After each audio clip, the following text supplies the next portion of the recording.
Does he have it? Medeiros is going to get it. They're going to toss it. They haven't got it. He's on the outside line, though, going into the fastest corner on the circuit. Surely this can't work.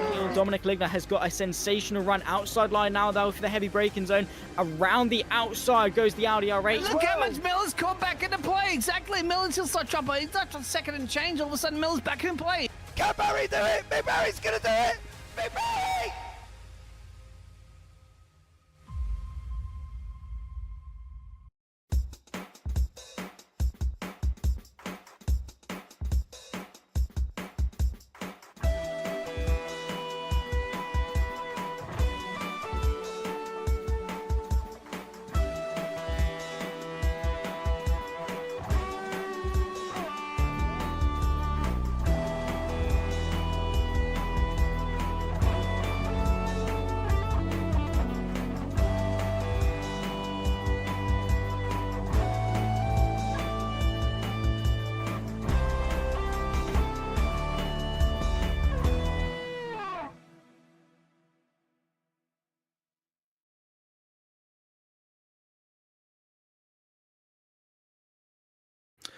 Good morning, good afternoon, good evening, ladies and gentlemen.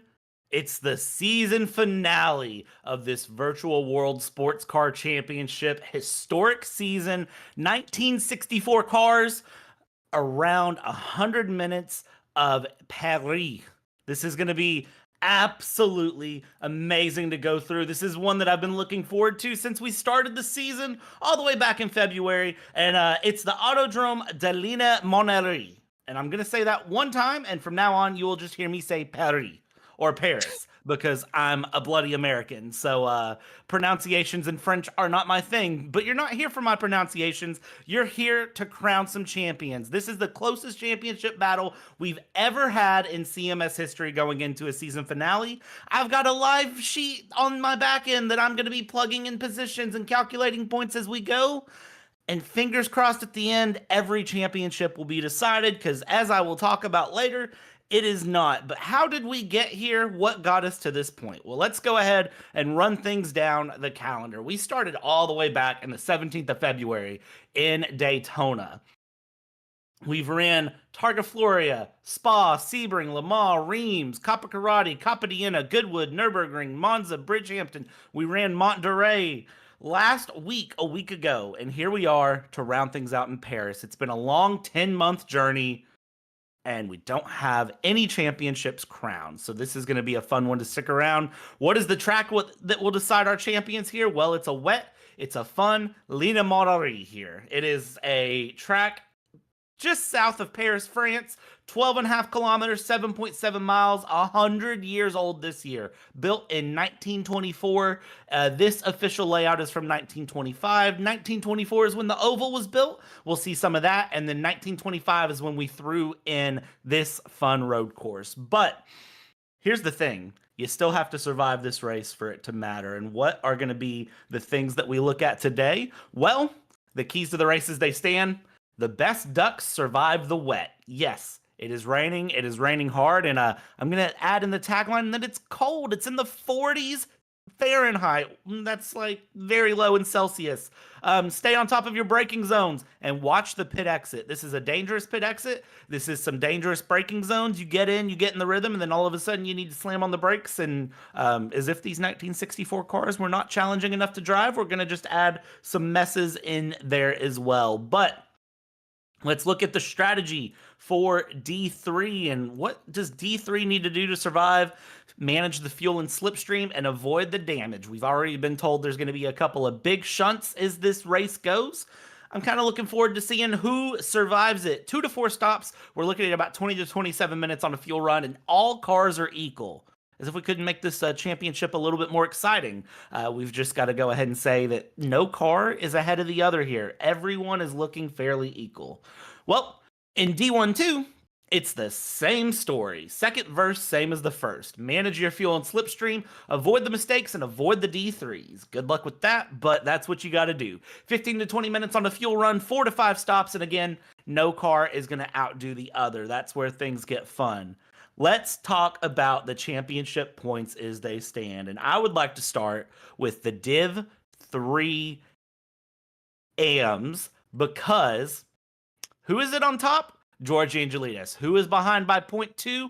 Jerry Chen. Let's go ahead and just make this a fun little spicy race. George Angelides and Jerry Chen can't seem to keep themselves away from each other, so we've got to just go ahead and run that through.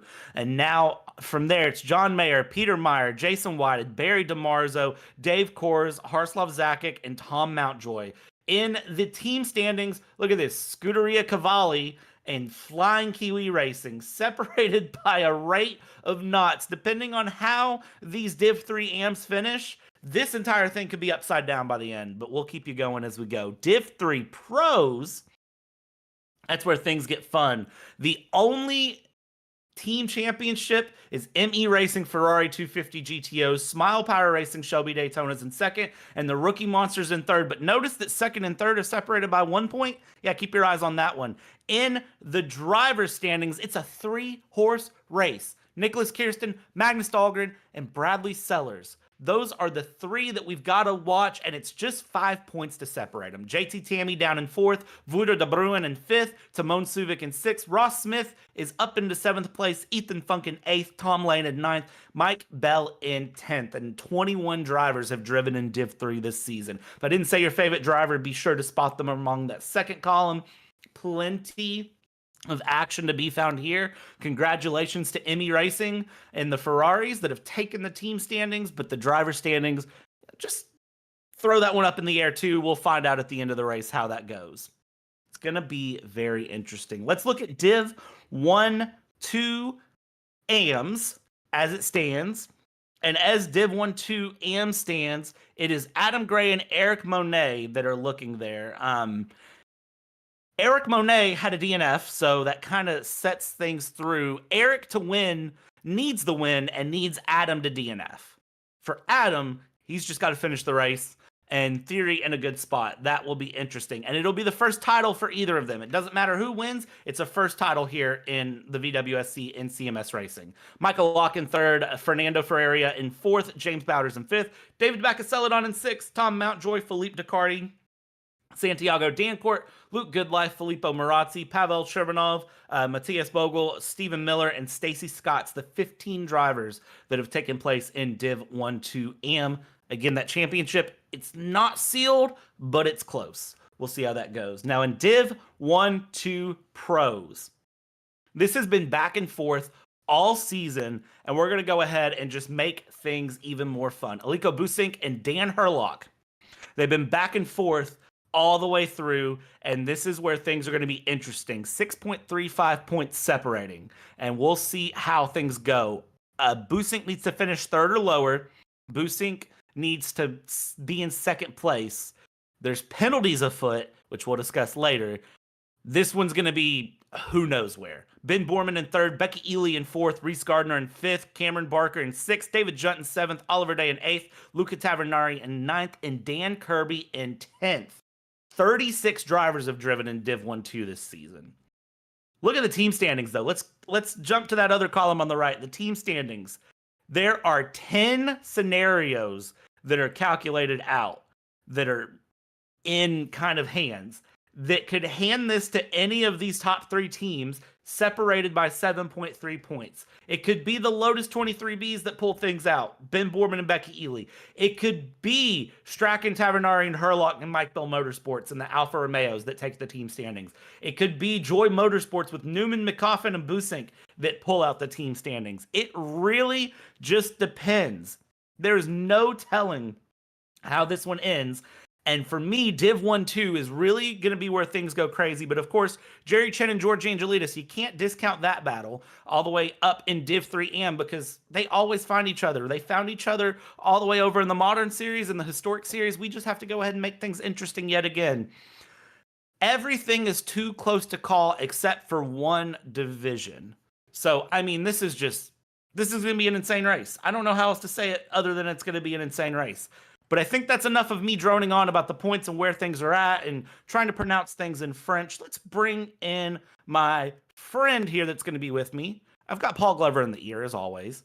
It's not James Parfitt that's with me here today. It's Sagarbashi. So, Bakshi. Wow. I can pronounce You nailed it. Paris It's things. not French, but you've got it nailed down pretty well now.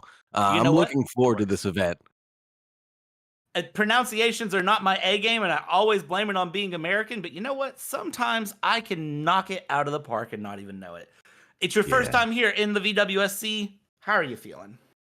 I'm feeling pretty excited about this one. This is a platform that I haven't seen perform before, but the championship standings are the one thing that you've gotten me excited for. Keeping an eye out for a lot of these drivers and a lot of these teams as well. Nicholas Kirsten, Magnus Dahlgren, as well as Angelitis and Jerry Chen. Just watching all of the top 10s in these categories go after it for the championship after what you said was a 10-month series that they've been running. This has been a grueling one for sure, with points coming and going just as they fall. And it's been very interesting to see the variation of tracks that they've been to as well. Some historic, some still racing today, such as Daytona and Sebring, Spa, Francorchamps, obviously, and some that are still running as much as this one is. I believe it's still been in effect for the past 100 years. Is that correct? It has. It's been running races since 1924, and it still runs. So this is a track that has a very, very, very rich history. And of course, as all European motorsports goes, it's no surprise that this is a track that still exists. European motorsports tends to be like, as soon as they're there, it's huge. We'll talk to Ross Smith about his views of the season here shortly, because qualifying is getting underway right now. We did bring this in a few minutes earlier than we normally do here because again, it's the season finale. If there's ever a time you want to jump in and you really want to see it all, the season finale is where you want to be. This is going to be an amazing race. I can't wait. Good luck to Paul Glover in the background. Yeah, and amazing that we've gotten 4 different divisions here and 4 different championships all up for grabs right now. This is absolutely phenomenal to see this come down to the wire for the final race. For none of them to be mathematically decided other than a single team championship right now is absolutely phenomenal to see. And boy, I am here for it and thrilled to be a part of this wonderful organization. This is going to be really the one to jump on if there was ever one to jump through. Let's talk about some of the fun things that are going to be different here today. Well, it's raining. Let's start with the fact that it's raining. 6-degree air temp. That's how you convert 40-something degrees Fahrenheit into air temp. 6 degrees Celsius. 29-degree track temp. It's raining. These cars are so hard to drive. I can't emphasize how difficult these cars are to drive, fast and competitive on a good day. And now we're going to just throw them in the rain. I can't wait to see how this goes. Now, the race start, we do have an orange zone all the way up through basically just this first main straight. If you look on your screen here, the start line is on the bottom left and all the way up till you see that first right. You see the first right-hand corner, and then there's a right hand, and then a left that comes back. That left that comes back is the end of the orange zone. So that is all the orange zone we get at the race start. Now, it's a Le Mans start. And for those of you unfamiliar with historic racing and Le Mans starts, that means what we're going to make everyone do is go run a lap around outside of their house, jump in their rigs, and then take off. Not really. We don't do that. Everybody just starts in park from the lane, and then they go. There's no pace laps. There's no formations. There's no gridding. It is get in, go. So anything can happen on the race start because Le Mans starts are absolutely beautiful. It sounds like it's going to be a scramble for sure to get through the race start. And of course, these drivers have electronic aids, right, Bradley? No, absolutely not. There were no electronic aids back in the day. So dealing with nearly freezing temperatures for the air temperature and the rain as well, these guys are going to be driving on banana peels for the better part of an hour. It's going to be beautiful. 100 minutes driving on banana peels, and the rain isn't expected to go away. I'm going to actually double check our weather radar as we go. The weather is, if you're curious, it is just the reflection of what's happening in real life. So if you're wondering what the weather is right now in real life, well, currently pouring the rain there. 79% Precipitation, again, 43 degrees Fahrenheit, 6 degrees Celsius. As it goes, 16-mile-an-hour winds. The winds are even up there a bit, so I'm wondering if that will affect anything at all as they go along. It's gonna be probably the most challenging race of the season, and I will tell you right now, if I am a driver and I'm putting my entire team driver everything championship on this race, I'm gonna hope that I got a lot of practice in the past week. Absolutely, but will that practice pay off? Because it'll be different from what they've been practicing to what they're facing here in the actual race conditions. And we're seeing some lap times come in, if I'm not mistaken, around the 4.5 minute mark. But the big thing that I'm curious about is their consistency overall. 100-minute race, like you just described for us. But will they be able to hold on for this entire stint without making a slip, trip, or fall? Because of the tricky conditions, each corner could potentially be different, as well as dealing with the lap traffic that they're going to come across. This is going to be very interesting. This is going to be a lot of fun to watch through. We'll see how it ends up. Div 1-2 qualifying is underway, and something I'm noticing is every Alfa Romeo is slow. That's not the normal sign, and it's a considerable difference. Busink has a 4:53 in qualifying, and Becky Ely in the Lotus has a 4:57.5. So, I mean, there's some considerable time gaps there in the Div 1-2 and Div 1-2 AMs as they go. Of course, we'll still be waiting on Div 3s to run their way around and see how their lap times come in. It's a long lap, too, about 5 minutes or so for the Div 1-2s. It's going to be interesting to see the Div 3s. We'll see what their qualifying times look like. And typically with this series, what you can do is take those qualifying times at about 5 seconds, and that's going to get you an accurate race lap. Very interesting. And 5 seconds, that's nearly 100%. Oh, well, it's more than 100% extra added to these qualifying times. And how many laps do you think that they're going to be able to do again for every single stint? They said it was going to be about 4 or 5 laps. Is that correct? Yeah, so what we're looking at in the strategies is we're looking at about 20 to 30 minutes in Div 3 and 15 to 20 minutes in Div 1-2. I am going to add a little asterisk to that for the Lotus, though, because as we've seen time and time and time again through the season, that Lotus 23B has a tiny fuel tank.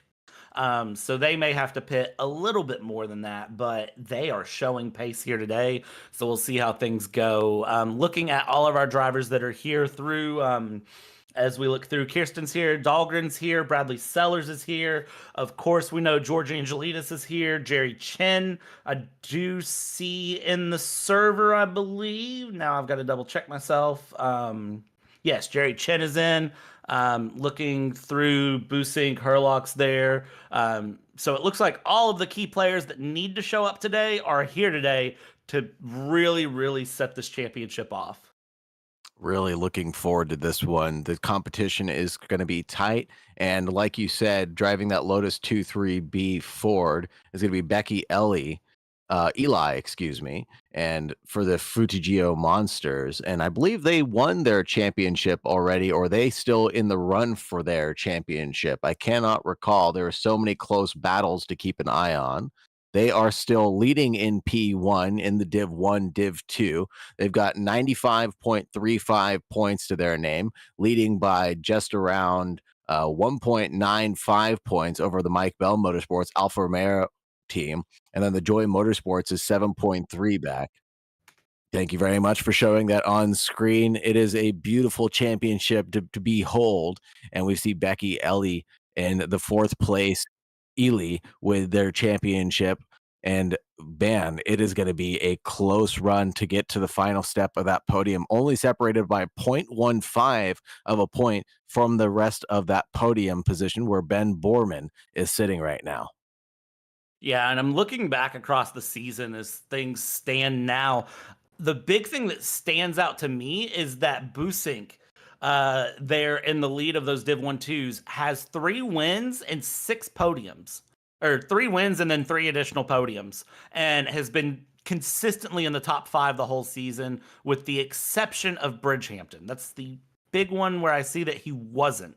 So it's really interesting to see just how close all of this is. It's going to be, I mean, man, I don't know what else to say other than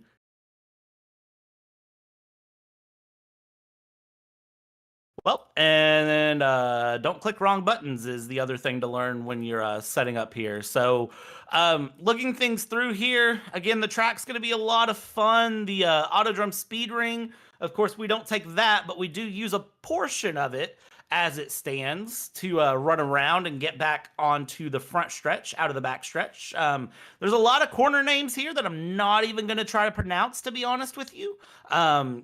Out of just pure respect to the French language and me not wanting to pronounce something wrong. But one of the other things I will point out is that a lot of this connects into public roads. So this is very much a street circuit if we've ever had one. Yeah, this is definitely looking like it's going to be a street circuit. Even in the thumbnail that we can see right in front of us, there are just guardrails and trees. This is definitely not a grade 1 FIA 1 level circuit, to say the least.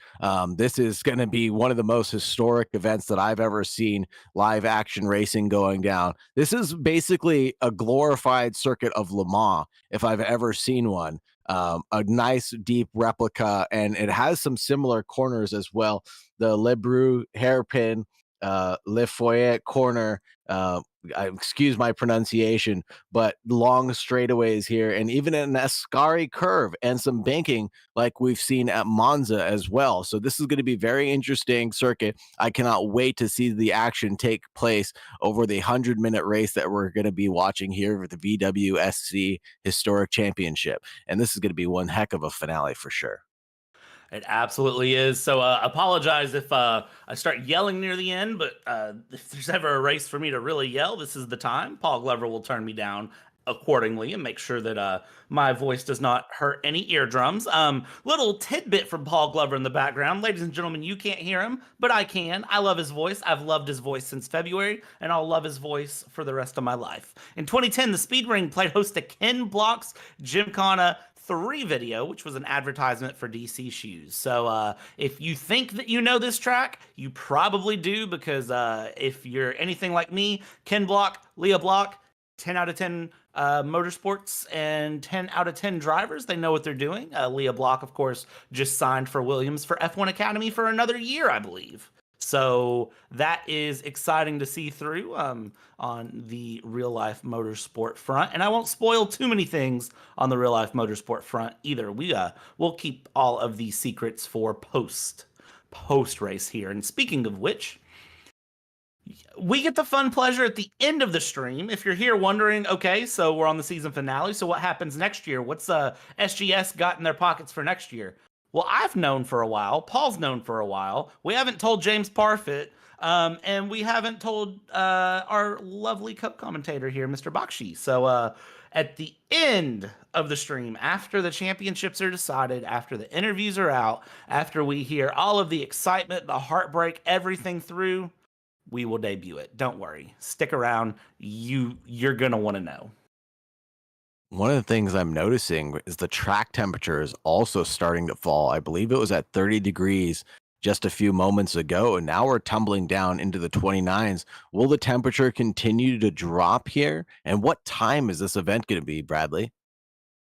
Yeah, so I would anticipate the temperature going down. There's the word I'm looking for. As far as time of day, it is live time of day. So it is going to be pretty interesting to see how that handles out here. Because, of course, the 100 minutes is going to run through. We should see the track cool as the day goes on here, as things kind of sit. I don't have a good answer for how that's going to end up, though. It's going to be real interesting. Again, maybe near the end of the race, the rain will start to dissipate a little bit. We'll start to see the rain go down, but I wouldn't bank on it. I think the drivers just need to plan on bringing a change of socks after the fact as it stands.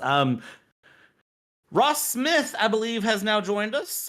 Perfect timing there from Ross. So we're going to bring Ross in for a moment. And Mr. Smith, Mr. Century Racer, how's it feel to be here at the season Century. finale? That's, I guess, a way of putting it. But yeah, it's good to finally wrap this thing up, put it to bed, and get ready for the next one. We've Did I lose gone. you? Oh, there you No, go. no. I'm trying to think how to phrase this. We've gone since February. If you think January. back to Daytona, did you ever expect the championship to be this remotely close? I actually kind of suspected that it was going to be down to the last race, at least for half of the titles that are going through here. There are just so many going on, and the level of competition this year is so high. There's just no way that it wouldn't be down to the wire at the very last race. I'm wondering when we look forward, what is going to be, other than, of course, just keeping the car on the track, keeping the car moving forward. Again, easier said than done for me. What's going to be the big championship decider for some of these teams? What's going to be the big thing that they have to keep in mind through this race? Stay on the island, almost literally, with as much rain as is out there. It's so dangerous. You cannot get off the track at all. You just have to take it easy. You cannot push that little bit extra, or you face the wrath of the track. So it's going to take a lot of concentration and a lot of consistency going through the entire race for each one of these drivers. And if they're on top of each other at all during the opening segment, that's going to put a lot of pressure on them to keep that mindset. And if they don't, you're going to see a lot of people taken to the wall, and the walls here are extremely unforgiving. Yeah, and of course there is a storm that just made landfall, which is where all of this rain is from. Is it going to rain the whole race, I assume? I'm looking at a weather radar, and it doesn't look promising for any sort of dry running. No, it's pretty much going to be right to the end. I guess it's a good thing it's a timed race, because if it were for distance like it was back in the day, then it would go for at least until the rain stops, just because it's pretty wet, and it's a very long track, and there's those braking zones are very long. Even in the dry, there you got to really be on top of them. It's very easy to miss that. And if MNRL on Tuesday is anything to go by, those who just really stay on top of each and every corner are going to be the ones to make out on this one. Because yeah, even if you see some of those drivers, they end up getting like half a lap ahead of the competition. It's only going to take one single instance when one corner is a little bit longer than what they thought. Maybe they thought the car was doing a little bit better. Maybe the rear tires are just a few degrees warmer than what they were before, and then all of a sudden you're offline and carrying too much speed into a spot that's going to be detrimental. So with that being said, of course, the strategy corner, we said all cars were fairly equal. Does that still stand for this race? Yeah, I think it's going to be kind of still standing, but sort of in a different perspective, just because rain is the great equalizer here. And even drivers who, maybe they're kind of punching above their weight, I guess you could say, they have an opportunity here to really shine. If they're able to stay consistent, take it easy, keep their car together, stay up on the track, they can be the ones that are just going to be the underdogs in each one of these class fights. So keep an eye on anybody who's shown good pace, or at least shown very good consistency, because they'll be the ones to stand and rule the day. Going to be interesting to watch here as things go. Ross, warm-up just started. We're going to work down the grid. It is a Le Mans start today. Anything we should watch out of that? So a small correction on that. It's just going to be a standing start. It's going to be a very packed grid. And with any standing start, you always have to look out for chaos. The cars are all over the place here, just because as far as the mixed grid results are going to be, everyone's going to be on top of each other. And going into turn one, we saw even in the dry, the top of Div 1-2 is going to be right on top of the back of Div 3, at least in that opening segment. And with the rain as it is, that's just going to mix things up even more. So as far as predictions go today, I can't really say, because it's just going to be everywhere. Awesome. Well, Ross, we're going to jump down the grid here. We're going to get things set up for this race start. We'll let you go in and jump for warm-up. Any other thoughts or anything before we go through this process here and settle out this season of VWSC? I guess make sure you got a good drink and a good snack. Get ready for the show, and afterwards, we'll go through our post-race fun times, and then we'll be able to take a look at what's coming up for next year for VWSC. That's the part I'm excited about too. But before we do that, we got to get through this. So Ross, we'll catch up with you later, sir. Keep the car on the track, and good luck today. Thank you much. Good luck, everyone in the booth. Sorry, great to meet you, and Paul, keep them honest. Paul Glover trying to control us. That's a funny joke from Ross Smith. If you've seen any of the VWSC this season, Sagar, it is Paul Glover can't control us. He's usually the one causing the problems. Let's be honest. That's how things go.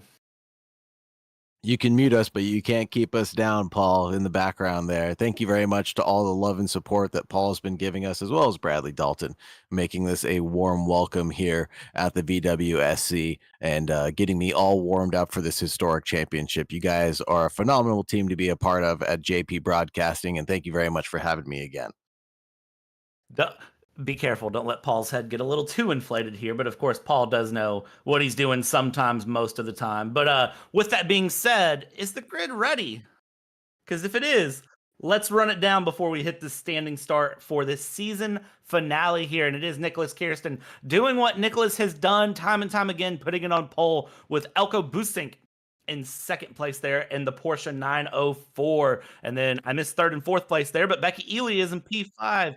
JT Tammy Oliver Day, third and fourth. Becky Ely, fifth. Woody DeBruin, sixth. Tony McCoffin and Scar Pope, seventh and eighth, respectively. Ninth place, Neil Wood. 10th place, Dan Herlock. 11th place, David Junt. And Luca Tavernari in P12. This will be a really, really fun mid-pack to watch. P13, Adam Gray. Michael Lock in 14th. Peter Meyer in 15th. George Angelides will start it in P16 in the Ferrari 250.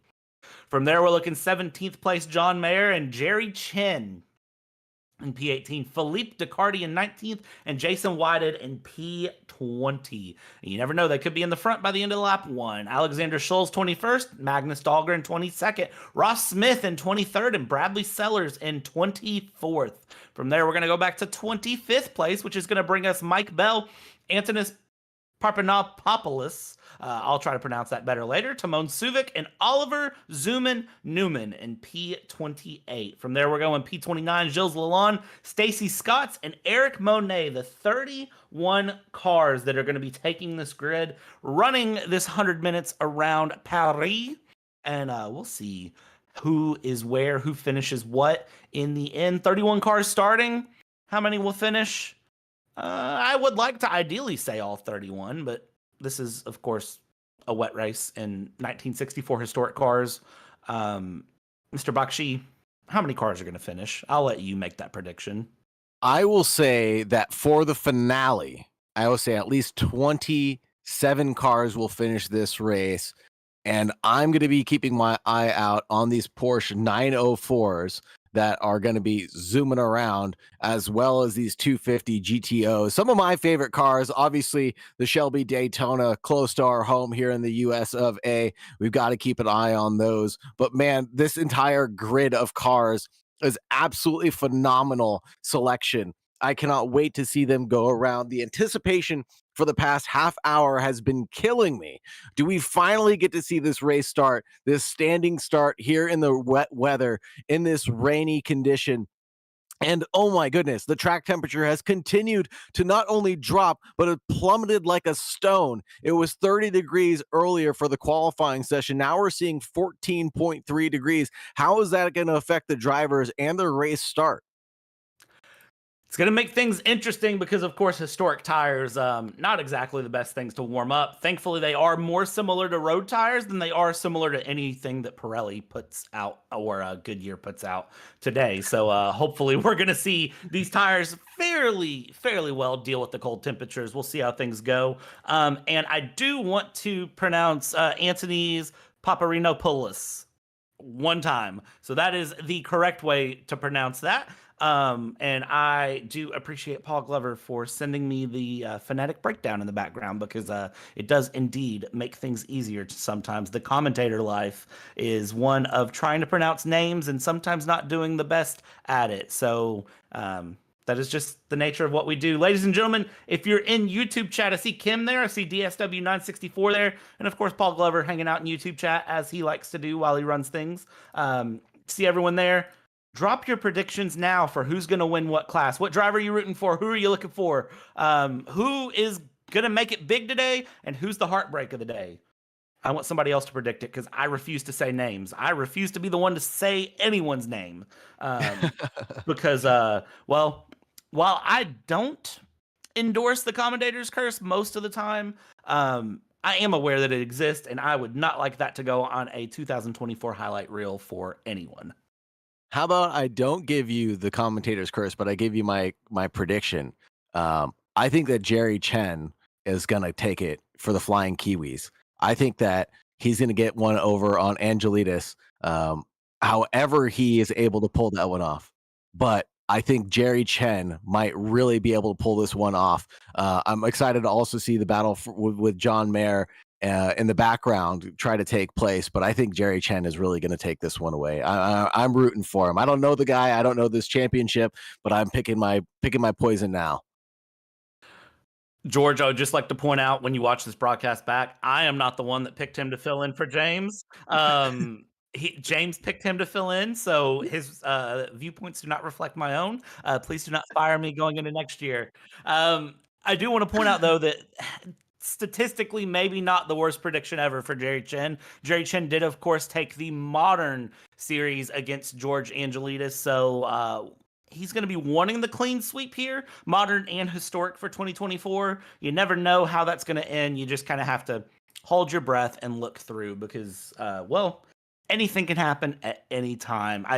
I will be keeping the sheet in the background. I'll be keeping that updated, so that way, as the race goes, we'll start looking at that probably about 20-30 minutes in. We'll try to do some live calculations, get some ideas of who might be where, and we will provide that out in the YouTube chat, so that way, if you are interested in taking a peek at how the commentators are live calculating out points, well, we'll share that out, so that way, if that's something you're interested in, you can take a look at it.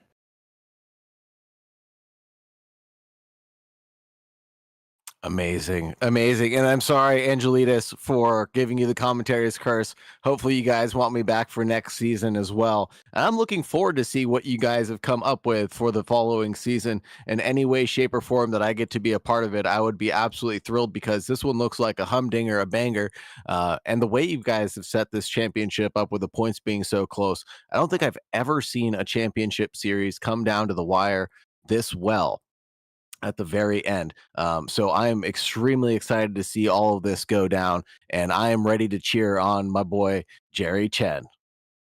I was just sitting here thinking in my head, I can't think of any modern racing championship that's come down to the wire like this, where there's not a clear favorite in any category or any point. It's very unusual, but I accredit it to the nature of these historic cars being so difficult to drive. They're balanced, but they're so wildly different at the same time, and it makes things very exciting. We've got about 5 minutes of warm-up left. It looks like cars are starting to run a couple of laps here on this wet track, try to get their bearings around this 14 degrees Celsius track temp, and get an idea of how their cars are going to handle. Now, car handling is one that, again, all of the cars handle very differently, very wildly, and it's kind of just pick your favorite. I will forever regret saying that I don't like the Lotus at the start of the season. I didn't like the look of it. I still don't like the look of it, but I definitely like the way it drives. It's a fun little nimble car with a tiny gas tank. We've seen it take some wins through the season. I'm very, very interested to see how the Lotus handles this track. It is a little bit longer than what we usually see the Lotus handle well and win on, but there's twisty sections, there's long straight sections, and I think it could balance out pretty well as a good day for them. You pointed out the Porsches as well. The Porsches could be interesting to watch as well. They tend to be more well-rounded in their setup, but it's anyone's guess how it goes in the Div 3s. That's really where I'm kind of just like, I don't know how that's going to go. The Div 3s are the ones that I kind of look at and I go, any of these cars have an advantage. The big thing is the Corvette has a huge fuel tank, so they might be in a good spot. But of course, it is the heaviest, so it kind of messes itself up in that same regard. It's all going to be interesting to watch and see how it goes. And you had mentioned that the Lotus has one of the smaller fuel tanks. So mentioning that it's going to be balanced here coming down the straightaways, I really am curious about these pit stop strategies. We saw in the predictions that it was going to be around 4 to 5 laps, around 30 minutes or 20 minutes, with 4 or 5 pit stops required to get through the 100-minute stint that we're running.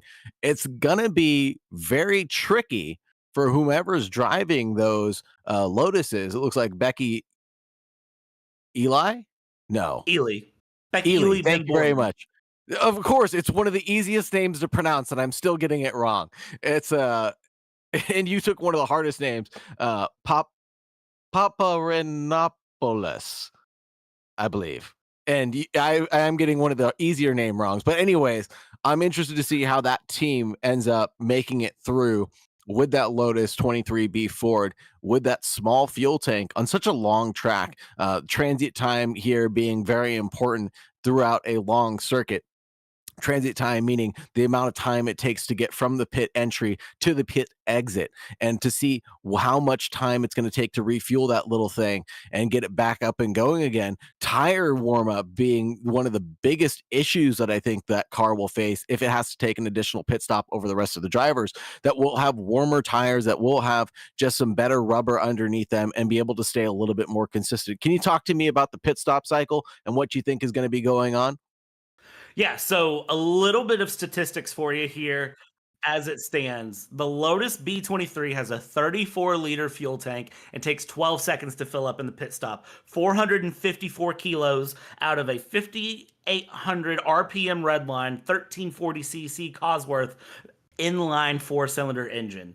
It's very well set up to do very well. It can turn on a dime, it runs well, but again, that small fuel tank can really set things up, but just 12 seconds to fill it up in the pit lane. So it can balance out if they can find time. We're less than 2 minutes to go in warm up.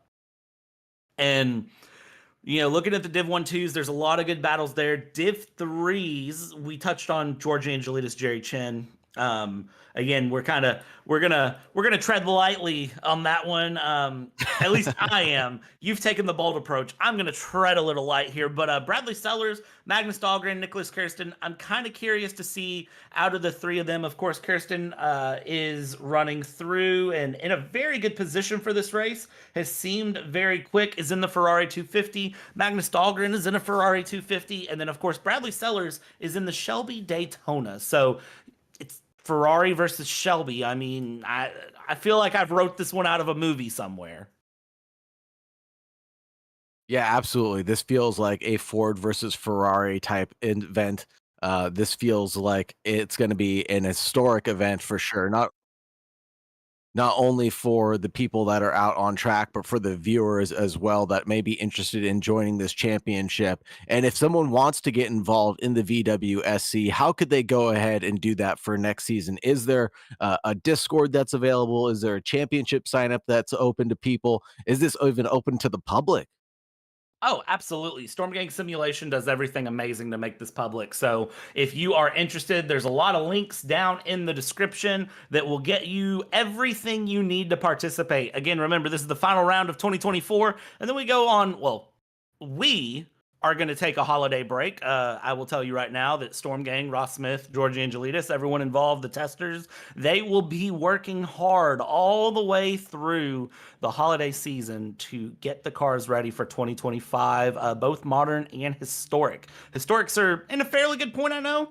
Moderns, of course, they are completely overdoing. Every car will be a Storm Gang Simulation production for next year. None of them will be the base R Factor 2 cars, which is a huge deal and will be amazing to see how that goes through. But the Discord, the YouTube, everything is down in the description, so check that out. We are prepping for this race start to set up here. The session is coming The starting light countdown is running. Let's get live pictures up on the feed, and let's look at how this looks here. We are reporting a 31-degree track temp here out of warm-up. Everybody's getting set up on the grid. We've went through the grid. It is, of course, Kirsten and Busink. It's a Div 3 and a Div 1-2 that are going to be together on the front row. I can't think of any time we've done that this season. So that's going to be an interesting setup. JT Tammy in third, Oliver Day in fourth, Becky Ely and the Lotuses in fifth. Again, we could see another Lotus win this season, as if we haven't seen enough of those.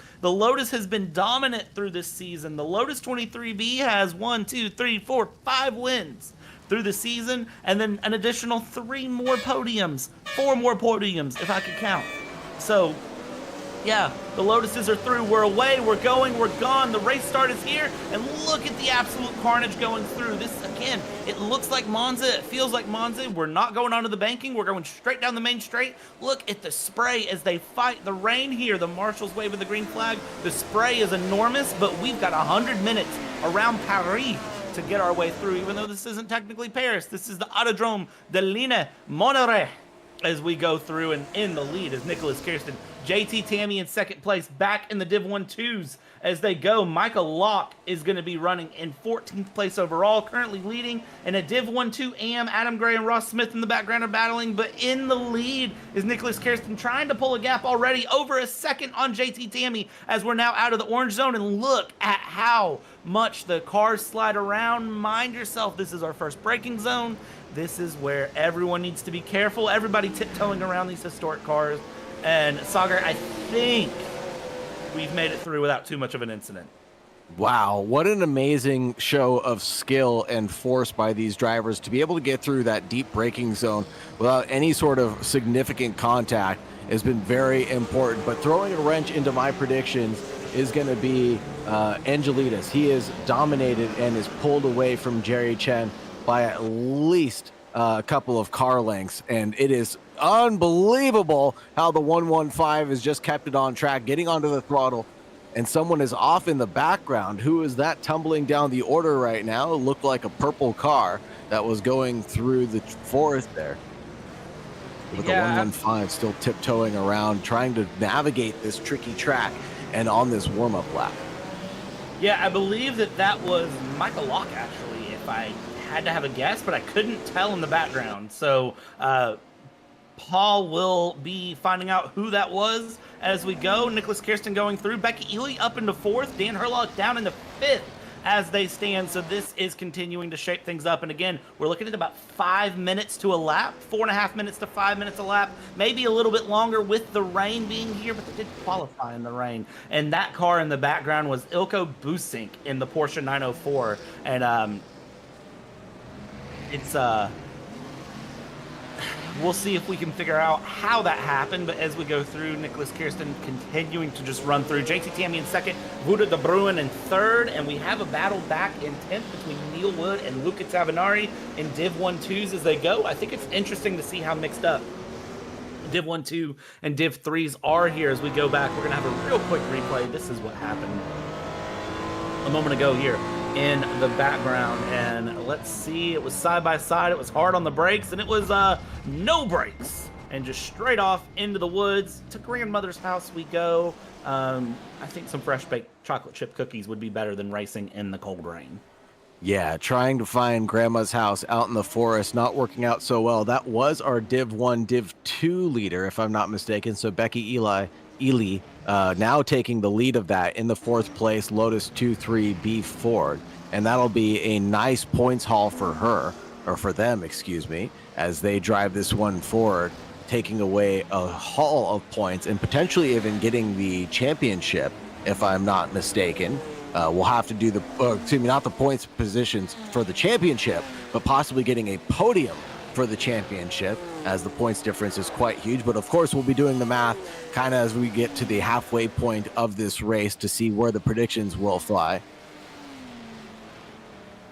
Jerry Chen is dropping time right now. Jerry Chen is down in 6th place as it stands in Div 3M, maybe taking an early conservative approach. There's somebody slow there on the lower side as we look here at Jerry Chen battling. I believe that is not going to be Becky Ely. That is actually going to be our other Lotus Div 1-2, Ben Borman, who goes through and around. Jerry Chen now making it through, and this is where we're going to start to see the power of these Div 3 cars come through. The Div 3s have a lot more high-end speed, a lot more power down these long straights as they go. So that's really going to be where we see things separate out. But hard on the brakes again through and around, and we continue along. And there has been some sort of a big crash back in the background, back through. We'll see what happens here, and this is why we had a slow-moving car.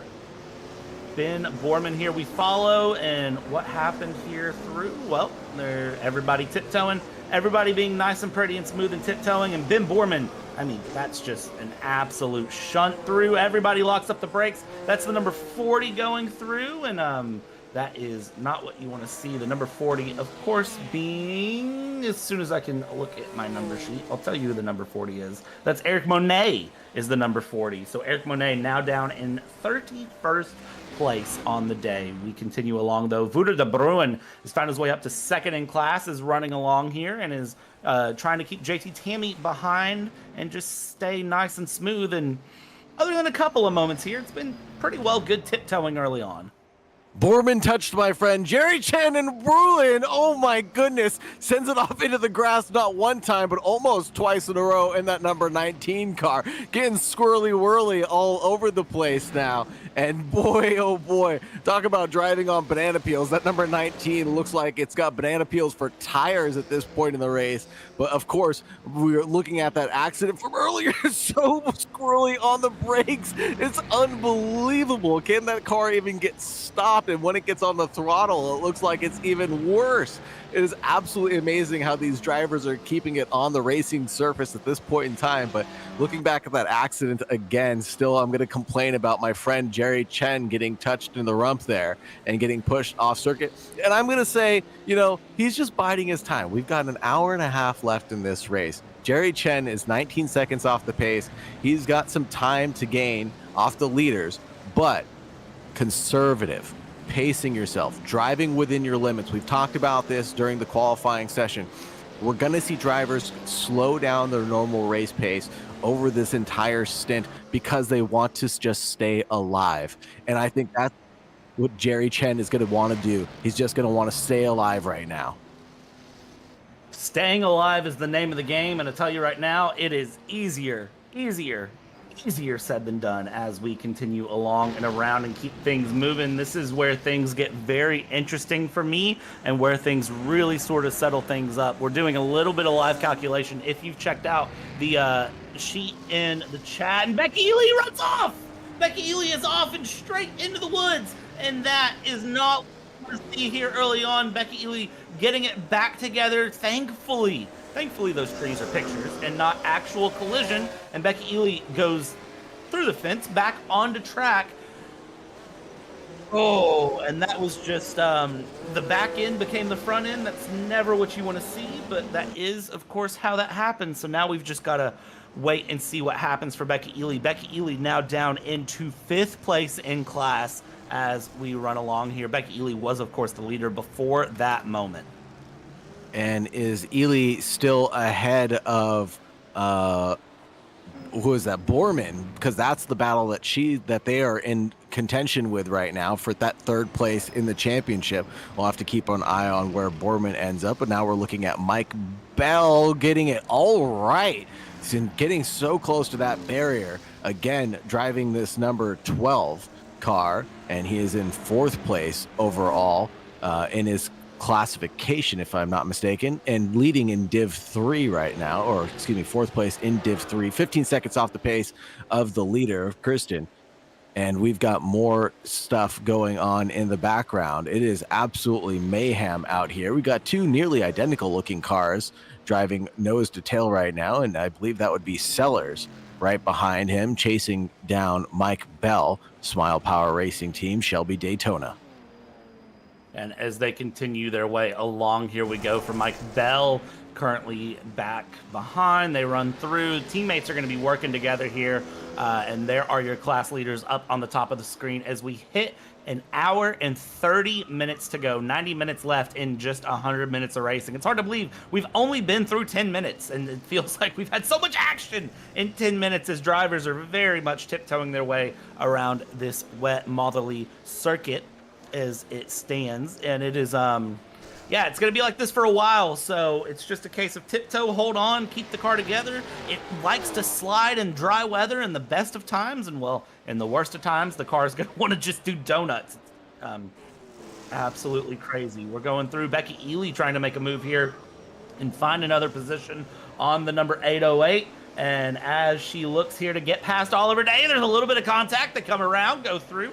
Becky Ely is going to make that move. Makes a nice move around that 808. I believe that would be Oliver Day that they were able to just get around now. And looking forward again, trying to make a move, chopping it up left, right, and center. Are we seeing pit stops already taking place for the 93 and the number 12? This is exciting. Already on the first lap. I wonder what the strategy will be for these drivers taking this quick splash and dash. They've done 2 laps before they decided to come and take a pit. That's a little bit early, but potentially fueling up so that towards the end of the race, they don't have to take a splash and dash towards the end and potentially finding themselves some clean air to drive out from these different packs of drivers. And this will be very interesting for the championship and how things will pan out towards the end. I was signed up for excitement. I was just signed up for racing, to be honest with you. I didn't know it was going to be this exciting and this hectic. There goes Oliver Day chopping it up like a NASCAR driver. And there goes Becky Ely again, looking for more moves left, right, and center. Can she get the power down? I think so. Up the inside, making a long staring look up the inside, and almost touches or does touch the 808 potentially. And there's a yellow flag in sector 1 as that 808 of Oliver Day has gone off and into the barrier. Not sure if there was contact there between themselves and Ely, but the 808 getting worse for wear there, coming over that crest and potentially just losing out the traction. It looks like there was maybe a little bit of corner-to-corner contact. We'll pull up a replay here momentarily and see if we can get an idea of what's where. And I didn't mention penalties before because, well, things were a bit crazy. But, of course, there were penalties to serve here for this final round. For previous rounds, Bradley Sellers, Busink, and Luca Tavernari all had stop holds for Bridgehampton penalties. Lalonde has a stop hold 10-second pending from Monza. And then, of course, Johnny Gutierrez has a stop hold plus 60 for Capodiena, and Mike Bell has a stop hold plus 60 for Capodiena as well. So there are still penalties to serve here. This is going to be the replay of the Becky Ely incident, and that is Oliver Day ahead. I don't know if Becky moved left or Oliver moved right, or if what happened, and actually no contact at all. Oliver lost it on his own. No contact to be found. Oh. That is not what you want to see, especially when you're running for the championship. So for Oliver Day, that is just a big moment there. Becky Ely, very, very apologetic to Becky Ely. I am for accusing her of contact there. Very clearly no contact to be found as Becky Ely moves her way up into 4th place in class here. And we're going to call Becky Ely the Dale Earnhardt Jr., the Intimidator now. And just looked at Day and caused him to have that incident. And it was a little bit what I called earlier, just looking at the crest. And is someone off there moving out of the way for Ely? Couldn't quite tell. I thought there was a slow car moving off on the left-hand side, getting passed by a few, but Ely getting the best of it and got by Wood there. And now the 151 is chasing down Ely. And this is Neil Wood in that 904 GTS. And one of the cars that I said I wanted to keep my eye on because these are amazing looking vehicles. And here's another one, the 250 GTO Ferrari, just looking so nice. And especially with this weather that we have, you can just see the accents of the car, and they're spitting up so much spray. The visibility has got to be very limited. I wonder how these drivers are dealing with this. If we could possibly get an onboard shot of one of these cars, I'd love to see how much spray that they're getting from the car in front chasing them down. I bet the onboard shot is going to be wild here. There's your onboard. Oh yeah, my goodness. It's a good amount of spray that they're fighting through as they go. We see everyone holding on here. Well, on board with Jerry Chen. Jerry Chen trying to get that move done on the number 34. Jerry Chen is going to get the move done on Jason White. Actually, no, I lied. He's going to pull forward, look at it, and then get back in line for the next left-hander. Here they go. And again, look at the back end kick out on these cars. It's something I always point out, but the back end of these cars love to just kick out and go around and make things interesting. It's no wonder Ken Block recorded an advertisement for DC Shoes here. If this is how cars handle around this track, it does not surprise me to know that that happened. These cars are amazing, though, and again, we still have an hour and 25 minutes to watch this race figure itself out. We jump up front with Magnus Dahlgren here, and up in the front of Div 3, things are just smooth sailing right now. I think it's a lot of pace management.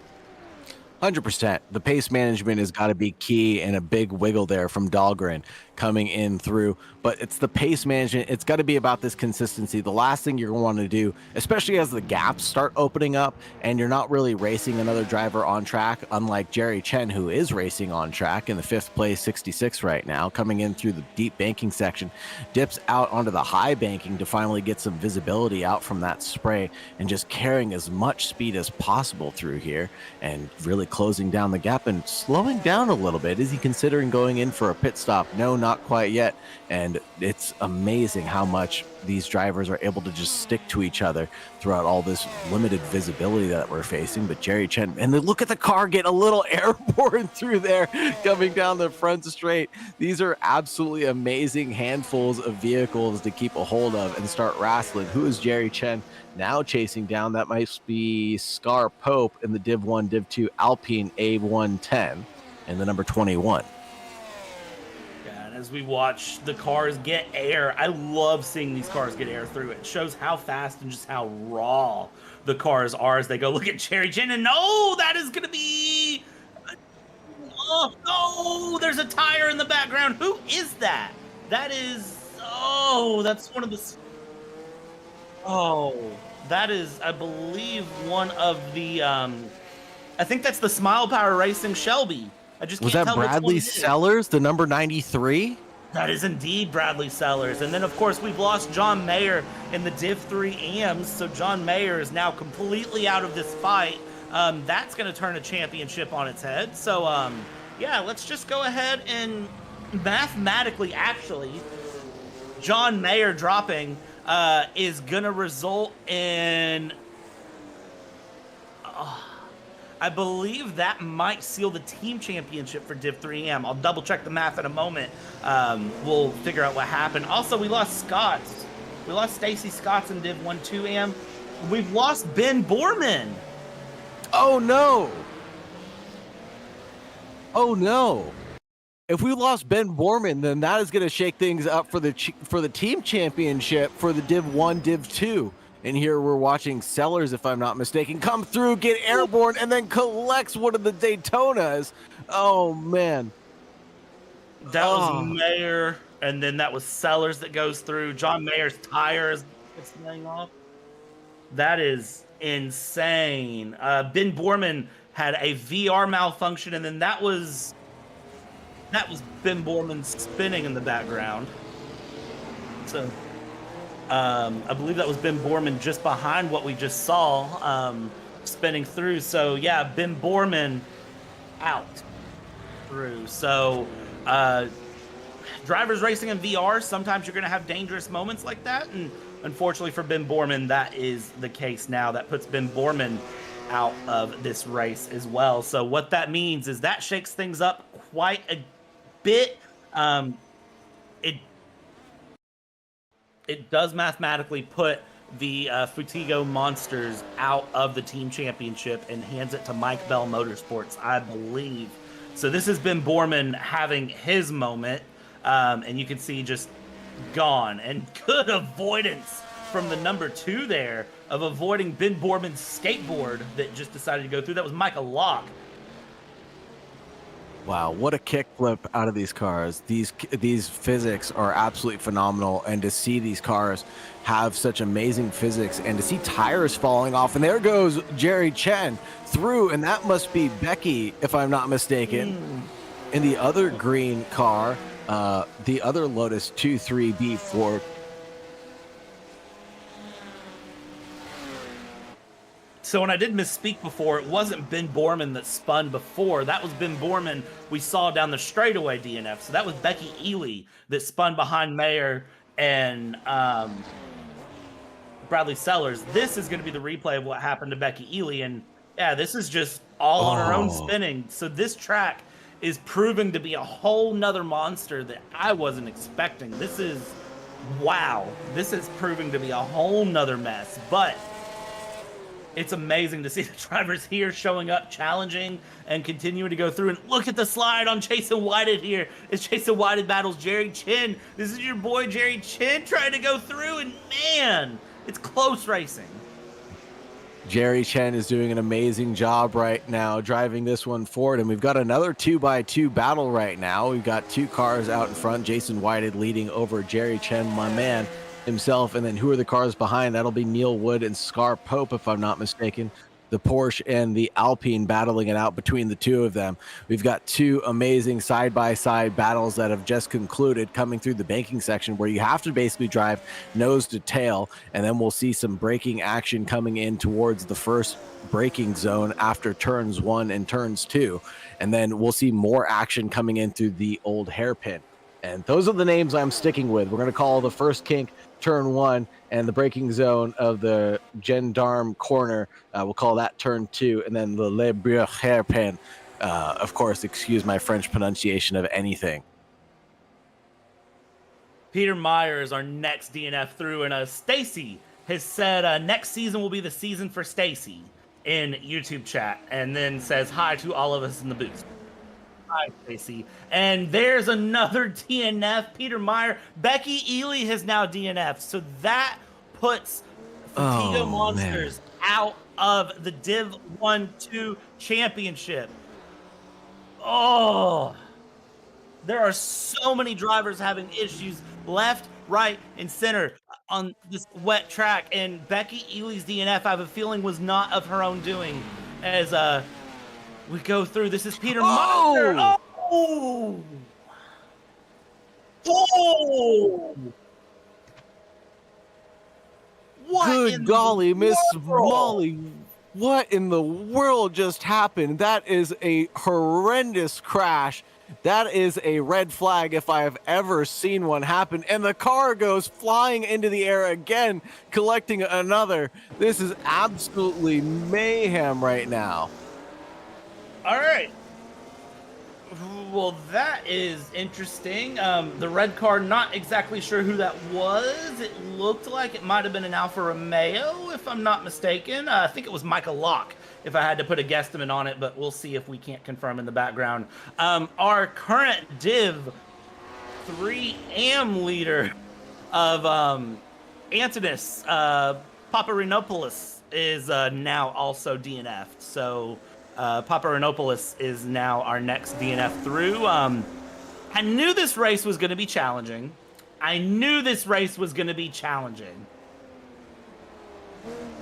But oh my God. And apparently I was bang on, spot on that Michael Locke was indeed the driver that was in the middle of that Becky Ely John Mayer chaos that we watched, or Peter Meyer, this chaos. And there it is. There's Michael Locke coming through. I mean, literally, what do you do to avoid this? You see a car upside down. You see a skateboard kick flipping. Not a lot you can do.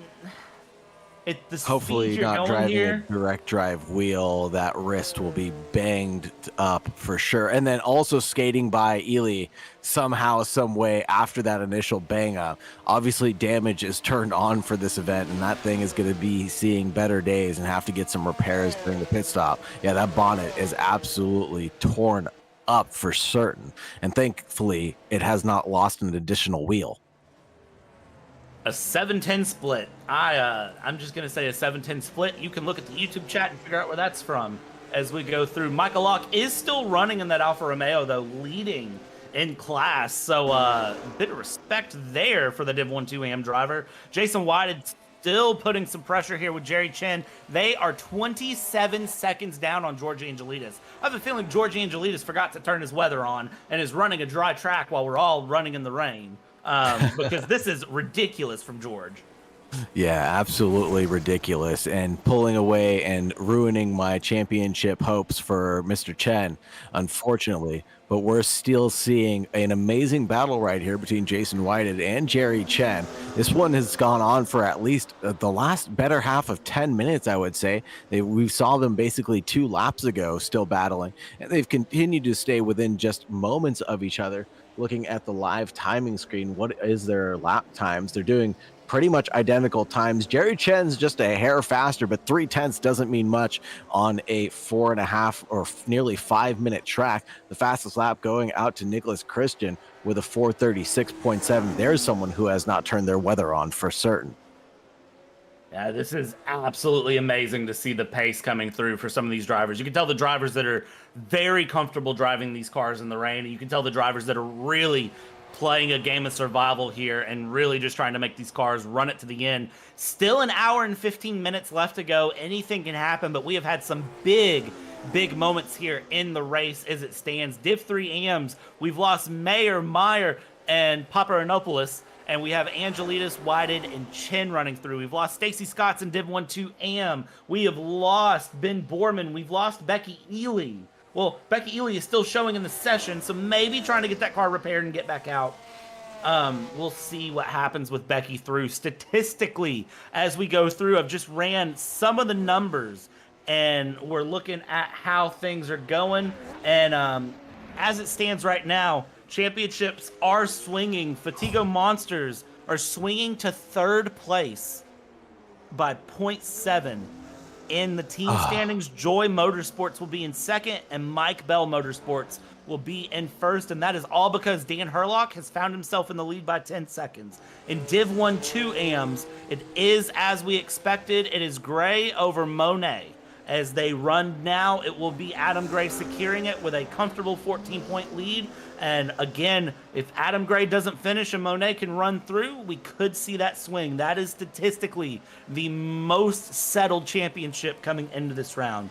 In Div 3, Nicholas Kirsten, Magnus Dahlgren, and Bradley Sellers. As they stand, Dahlgren is 3rd in class. Bradley Sellers is way down the order in class. Let's find out where he's at. He is currently running P8 in class. So as we update the chart here, it is running Nicholas Kirsten, Magnus Dahlgren, and Bradley Sellers. It's a 12-point swing to Kirsten against Magnus Dahlgren. And in Div 3 AM, we are running right now, it's George Angelides would take the Drivers' Championship by 5 points, and Scuderia Cavalli Ferraris with Jason White and George Angelides would take 12.5 points up on Flying Kiwi Racing in the team championship. But again, they got to finish before we can declare anything.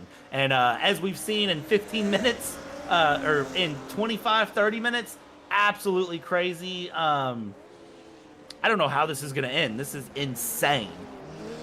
Yeah, absolutely gutted for Borman and Ely to both be out of this one. I thought that Ely, with securing as many points as they possibly could, as we see Oliver Day getting a little bit sideways there, putting on their best version of the Hoonigans vehicles that they could probably endure. The 808 still getting sideways on entry to these corners, getting the maximum rotation out of these vehicles by applying the brake through the corner and really forcing that vehicle down into the asphalt is probably going to be the best way to get this car rotated. And then using the throttle pedal on exit to also spin that car around is going to be interesting in the rain. But how many people can still maintain their consistency going forward? I know Angelides right now is doing 46.9s, 446.9s obviously, and Whited and Chen are doing 448, so gap is increasing by around 2 seconds per lap.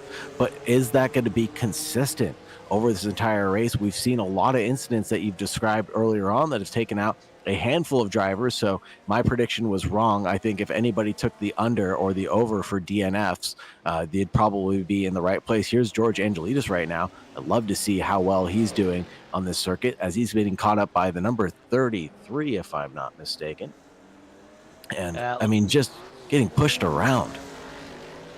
It's absolutely amazing to watch this go through. I love watching these cars. This has been the highlight of my Saturdays. The modern series has been fun, but the historic series, it scratches that itch of something different that you have here as we go.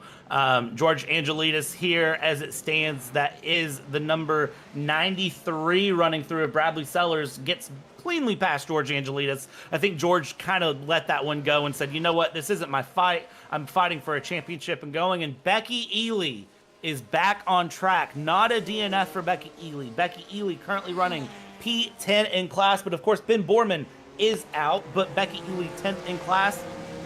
It will swing things by 0.1 to put them second place in the team championship by 0.1 currently over Joy Motorsports. We'll see how that develops. Statistically, though, Futigo Monsters will lose their championship hopes of bringing home a team championship for that little skateboard. Man, hopefully Ely can get some good luck and catch up to the cars in front. And here we're seeing the 151. No, that's not Scar Pope. Scar Pope leading the 151 right now. Trying to go and thread the needle is the number 12 going into the banking zone. Absolutely sent it there on the inside line. Unbelievable move as Scar Pope pulls over and out of the way of that hectic battle. Wanted nothing to do with it whatsoever. And potentially coming in for a pit stop. He's so far off to the right-hand side. And there it is. There's the first pit stop for Scar Pope. So we're going to start pit stop cycles very quickly here and get things going. Scarpope in, going through. We'll see how long that pit stop lasts here. Neil Wood going through. Jerry Chen comes over the hill. Again, that's the most dangerous hill on this track. And we've seen several drivers just have solo spins there. And Jerry Chen has some good damage on the front end of that car as we go and continue along. Everyone's just trying to survive this race right now. It does look like things have dried up a little bit for the drivers, but not a lot. Not a lot, not enough to make a significant difference. And then again, the way these cars handle, I don't know if you would tell if it's wet or dry at that point. Yeah, absolutely. They're still driving like they've got banana peels for tires. And I can only imagine that if the rain even stopped at this point in time, the track is going to stay wet for a significant amount of time because of how cold it is right now. We're late in the afternoon. There goes a little slip up for the car in front of Whited. And it looks like Jerry Chen was able to close down the gap by just a smidgems, but those windshield wipers are going faster than I could talk. And that 66 car, man, is pushing as hard as it can behind the number 34, looking for a possible gap anywhere that he can find a way past. But I think right now, biding his time, trying to maintain some consistency and pace, and then having a car that's in front of you that's running around the same laps as you, at least you guys know that you're safe right now. And you can find out where the braking zones are going to be. You can find out how the car is going to handle a little bit predictably before you get there. Maybe Jerry Chen is just waiting for a well-presented opportunity to make an overtake and not forcing the issue just yet. Still an hour and 8 minutes left to go. Plenty of time to get his second place contention, but Angelides just putting on an absolute masterclass. And there it is, side-by-side door banging. Excuse me, Jerry Chen says. I'm going to go right on through and collects Whited there, but Whited gains the position back at the exit of the corner as they touch. An amazing show to just show me wrong, actually. I thought Jerry Chen was just biding his time and waiting for a good opportunity, but then forced the issue coming into the hairpit. Stacy Scott's game has pulled out a good point in chat, and I'm going to reiterate this. Chaos will ensue as soon as pit stops start. Preach it.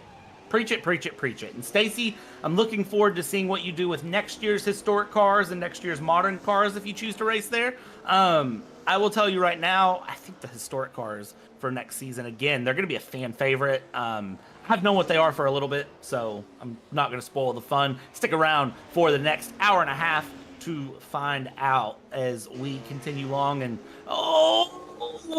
Jason Whited gets a big slide there. Jerry Chen comes around and says, you know what, thank you very much. I'm going to try to get the pass, and then he gets a back-end kick out.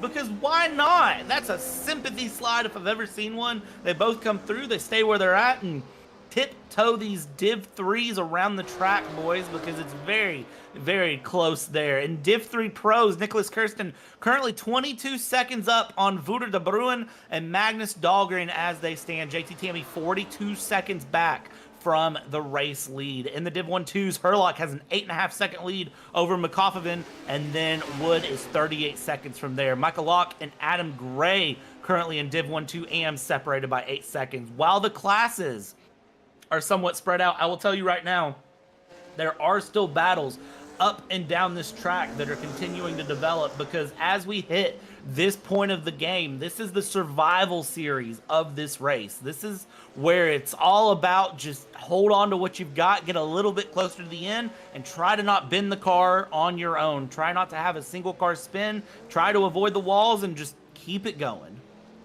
Absolutely. And we're seeing Becky Ely down 2 laps to the leader right now.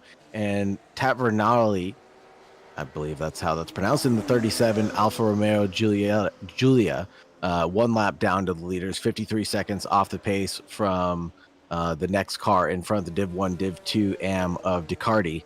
And then we have Bonnet, Lalonde, Pope, Gray, Locke, Newman, Wood, Busnick. And Newman actually just getting past Wood. Did Wood go into the pits just a moment ago in the number 151? I'm not quite sure, but the gaps between them is awfully close. 7/10, 8/10 of a gap separating Wood from Newman. Yeah, it looks like for Wood and Newman, they just kind of swap positions there. I'm not sure what might have caused that as they continue along. They're continuing to battle and keep things moving. Luca Tavanari as they go around here and it's just settling in. Jerry Chen still stuck in position behind Jason Whited, and it's 20 seconds the gap there, as even once it gets past, he's got to make up 20 seconds to George Angelides. Again, not impossible, but very hard. But of course, when you have Jason Whited running very wide there and going through, taps the wall. Jerry Chen's going to try to make a move. He's got to avoid the rear bumper, little wiggle. And again, that same over-the-hill section that we've seen be a problem this entire race is continuing to be a problem time and time again, until the point where I feel like it's a Nürburgring compilation on YouTube. You just set up a tripod there at the corner, leave the camera running, and how many cars are you going to see wreck through a day?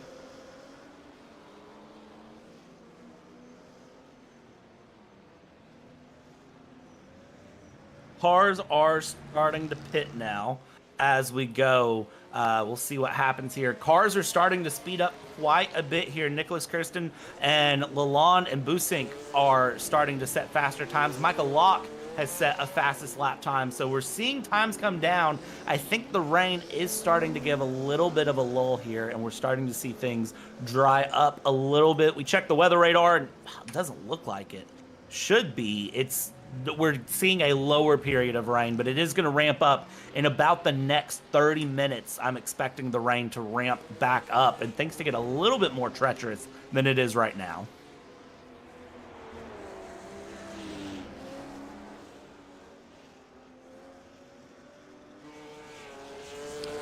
Chen is past now, and I'm waiting to see if George Angelides will get caught up at this point in time. Looking at the last laps, it was still a 46.9 for Angelides and Chen with a 48.3. Angelides is going to have to make some sort of mistake or lose his pace to be able to catch back up, for Jerry Chen to be able to catch back up. My prediction is looking all sorts of wrong right now, yellow in sector 1, but Angelides still driving forward like his heart in his sleeve right now. Yeah, as drivers continue to come through, Eric Monet ahead by 23 seconds on Locke, and they continue to just run things down. We're getting down past the first 40 minutes of this race. We're coming down to an hour to go here. And at this point, it is still survival. George Angelides, though, leading by 20 seconds on Jerry Chen. But Jerry Chen is closing the gap as we go through. That gap is going to kind of ebb and flow a little bit, but it is coming down. It's hitting the 20-second mark. We'll see how much lower it can go as we go through. We got a replay coming up here. This is going to be a scary moment for Wouter de Bruin. Goes through again on the brakes, tries to brake and turn. Car says, no, thank you. I do not want to do that. And thankfully, de Bruin keeps it out of the wall, cuts it through the gravel, gets it back on track there. And that is at the hairpin on the back half of the lap. So gets it through there and continues along. And there there's goes a George mistake for Angelides. Angelides. George, you can't afford that. I was wondering when the mistake was going to happen. He's running 2 seconds faster than Chen right now, and the gap has come down to around 18 seconds. It was at closer to 22 seconds just a couple of moments ago, but Angelides making mistakes and hopefully not continuing them. I don't want to wish him any bad wishes, but he is making a little bit of a mistake here or there now. He can't afford to do that if he wants to walk home with this championship right now. He cannot do that, but now the gap's opened up to over 21 seconds. So just as quickly as it closed, it's opened back up there. So I wonder if Jerry Chen has made a small error. So we're seeing the drivers that are really, really comfortable in the rain in these cars as we get another replay coming up here. And we check out this next moment here. That is Monet, and Monet is having a not so good day. Just doing a quick little pirouette around, a nice little pretty 360, and gets the car back facing the right way, back down the road as it goes. A beautiful pirouette to get the car pointed in the right direction, and a big drift out of Chen as well as he avoids the pit lane. And was that Angelides coming into the pits? No, that was not Angelides coming into the pits. That was a different car. Jerry Chen in second place for the Flying Kiwi Ferrari 250 GTO, 26 seconds back. Monet is just DNF'd, unfortunately, after that beautiful pirouette. They were in first place in their league, or in their standings, and that will shake things up quite a bit, won't it? It will. So that secures the Div 1-2 AM championship now for Adam Gray, regardless of Adam Gray finishes. And that is the number 40 there. That's Eric Monet having another moment around, and then it's just back to the pits. That's race over. So Eric Monet, clearly something broke in that car suspension, and there was just no way to continue. Eric Monet out of this race. Adam Gray will secure the championship here today in Div 1-2 AM. And again, as a quick refresher, that is going to be Eric Monet's first championship here in the VWSC. So that is huge for Eric Monet to go through. It's a maiden title through, and now he's just got to, it takes the pressure off your shoulders, I think, at that point when you're in that situation for Adam Gray. You know that Eric Monet, the driver that could take you out of the championship, has gotten through, and now at this point, he's just got to cruise to the finish. Absolutely. And if we can look over at the 17th, 16th, 15th position, it looks like Newman, Busick, well, Neil Wood's just gone into the pits, I believe. And so that gap has actually opened up to around 2 seconds. But Pope, chasing down Daniel Herlock, is just separated by a couple of tenths, and they're racing each other like their lives depend on it right now. The number 21 is chasing down the number 87, the Alfa Romeo, and they're awfully close on track. Getting caught in that spray is Scar Pope, driving the red, white, and blue. And this Alpine is just all over the place right now, coming over that little crest, able to keep the car nice, cool, and collected, not doing a pirouette of their own. But this is going to be a hectic battle. And what position are they in class? This is the battle for the lead in their class, if I'm not mistaken. The Alpine A110 in second place, in third place right now, and trying to find their way into second place. Yeah, and as we go through here, look at the drift on the Alpine. Catch it, Scar Pope. Very good job to catch that car back together as it slid along. Good run. We're now officially under the 1 hour to go mark, so we are looking to run this race through another hour to go, ladies and gentlemen. If you need a refresh of water, if you need some popcorn, if you need a bathroom break, well, now might be the only downtime to really do it. Pit stop cycles are starting in Div 3. Nicholas Kirsten into the pits now as we go. So we're starting to see the Div 3s now decide that it's pit stop time as they go through. Wouter de Bruin has been in the pits once and is going to go through. This is going to be another replay here. Let's check out. This is the number 3 and the number 4. Oh, that is not what you want to do. Self-inflicted wounds are going to be the bane of people's races, unfortunately, and it's just going to be mostly self-inflicted wounds. It's all the traffic and the damage from earlier on has settled down at this point in time, but the cars are still out there and going, and still under for that. I'm still over the estimate for how many drivers are going to finish. A quick replay of what happened to the number 16 and coming through off into the forest. And that'll be a track cut if I've ever seen one, for sure. That is what you call being very thankful those trees are not real, because you can just kind of run through them there and thankfully not take out your race. And it tends to be very, very nice. Scarpope still trying to chase down Herlock here, but that gap has opened up a little bit more. George Angelides, 19 seconds to the positive, trying to hold on. It was 2 seconds gained by Chen on the last lap here, and now the gap going back to 20 seconds as it stands. Ross Smith into the pits there in that P6 position for Div 3, dropping down the order just a little bit, and George Angelides. I love the high banking here for these cars, just trying to run through and go. Ross, though, look at that number 00, aka the 100. This is officially his 101st race here in CMS Racing in the VWSC as we go through. And Ross Smith, of course, has already said that next season he'll be stepping back. He'll be taking a more leadership admin sort of retirement role. He might come and give us some behind the scenes in the booth conversations, be that former driver that every good commentator booth needs. And he is going to just step back, really focus on what Storm Gang Simulations is working on, and really, really try to hone in their products, hone in that craft. So for Ross Smith, this is just a final fun race and a final send-off here for the season. And he didn't say he'll never race again. He just said he wants a little bit of a break.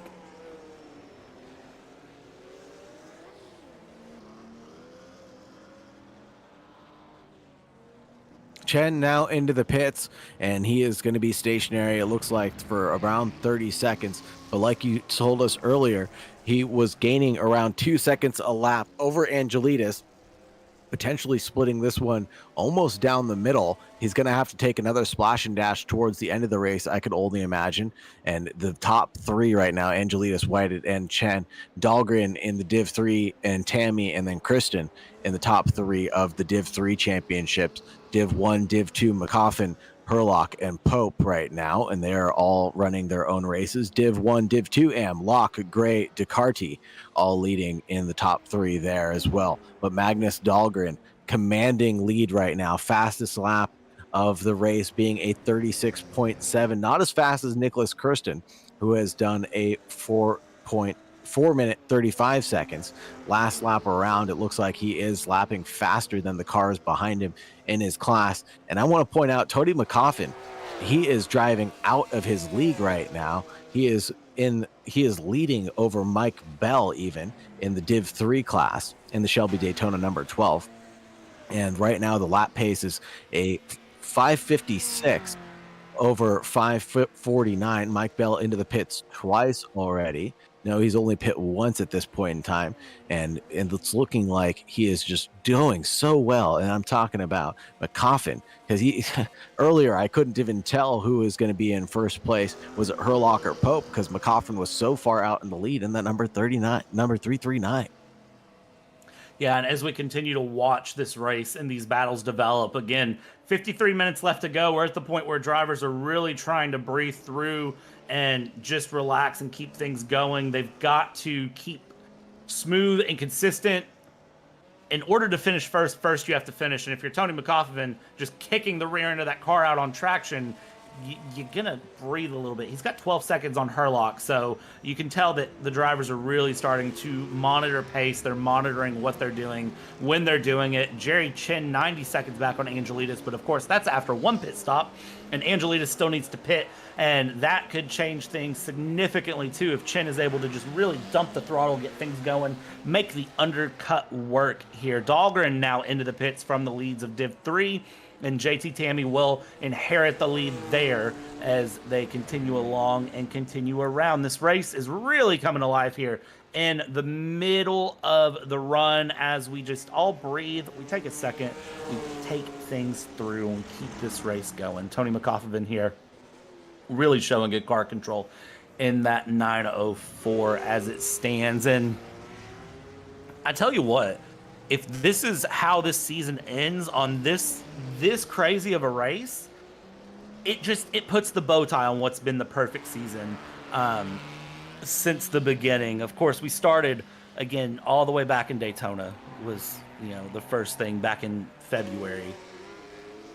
We kept things going. Sebring, Targa Florio in March. April was Spa. Le Mans in May. In June, we ran Reims. In July, we ran the Coppa Karate. In August, we had both Capodiena and Goodwood. We had the Nürburgring and Monza in October, Bridgehampton in November. We, of course, had Montlhery just a week ago. Every race in this season, from top to bottom, has been something different, something exciting. It's catered to a different style of car. It's catered to a different style of race. And it's not been dominated by just one driver. It's been amazing to see just how close, how competitive things have been, and how well these cars have really made this season sing. Again, it really goes to say how well SGS has done their craft, done their homework, tested these cars, perfected these cars, and made things very, very fun through the season for it to be all the way in December, and we still have this car, this race, these series running as hard and as competitively as they are, to the point that I'm still doing manual calculations to figure out championship winners. So it's a huge, huge testament to everything that the VWSC, that CMS, and Storm Gang Simulations have put together here. 100%, and bust out that TI-85 graphing calculator to make sure that you get the calculations right, of course. But the fact that there are 31 drivers that are all taking to this championship right now, Angelides and Whited both into the pits right now, so we'll have to see if Chen can bust out this undercut. Keep an eye on that over and over again. Jerry Chen coming around the backside of the track, and we see the pit stops of Whited and Angelides right now. But 31 drivers make it to the end of a 10-month championship. Oh, someone missed their pit stop. Going back and forth, pulling out a little bit of an Austin Powers move, trying to find the right lollipop to find a stop at. Oh, man, that cannot be great for whoever's championship that is. Still unable to find the lollipop, man. Oh, man, going back and forth. This is going to be so grueling for their standings, whoever that is. Is that the number 82? That can't be Whited, is it? I can't tell the number, honestly. I'm trying to look and tell who that might be in the pits. So I don't know who that is. We'll figure that out here momentarily as we go. That's Jason Whited on your screen to the bottom right now. So yeah. There goes George Angelides out. So Jerry Chen has pulled a little bit of an undercut here, it would appear. Or no, sorry. George Angelides is still ahead of Jerry Chen? Yes. Okay. There we go. 16 seconds back, yeah. It has come down a little bit, though. So that's important to note through. But now you've got Jerry Chen battling through with a Div 1-2 car as they go, and we keep things moving. I don't know who that was in the pits, but of course, you do have to watch yourself in the pit stalls because there is sometimes a little bit of overlap, and you'll have multiple cars assigned to the same stall that have to just mind how they get in there and what they do. So we'll have to keep an eye on who that might have been, what might have happened as we go through. Jerry Chen still having a very good run through the hairpin. That is the 339 of McCoffin behind. And that was Schultz, who is still trying to find a pit stall. This is... Oh. For Schultz, oh, this is painful to watch. Thankfully, Schultz, again, not one of our drivers that are in a big championship battle. Still in a battle of his own, though, as he's P11 in the Div 3 standings coming into today and was looking to find something as he was only 2.1 points off of Mike Bell in 10th place. So he was looking to find a little bit of a run up in class to do what he can. Mr. Reese said, GG, pit stop not working. Stacy said, if you don't go through both cones, you won't get fuel, and they got to do a whole nother lap if they miss the marks. Oh man, that is absolutely painful. Looking at this gap though, it's come down by nearly half already.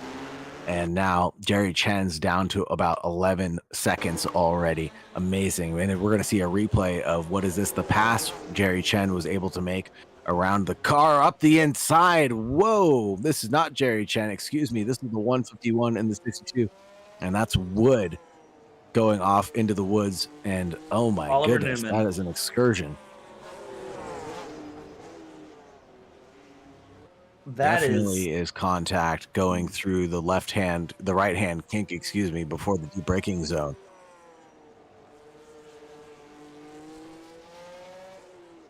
And Bassick being the one who goes up in that 151 rum car. Neil Wood, excuse me, in that 151 car.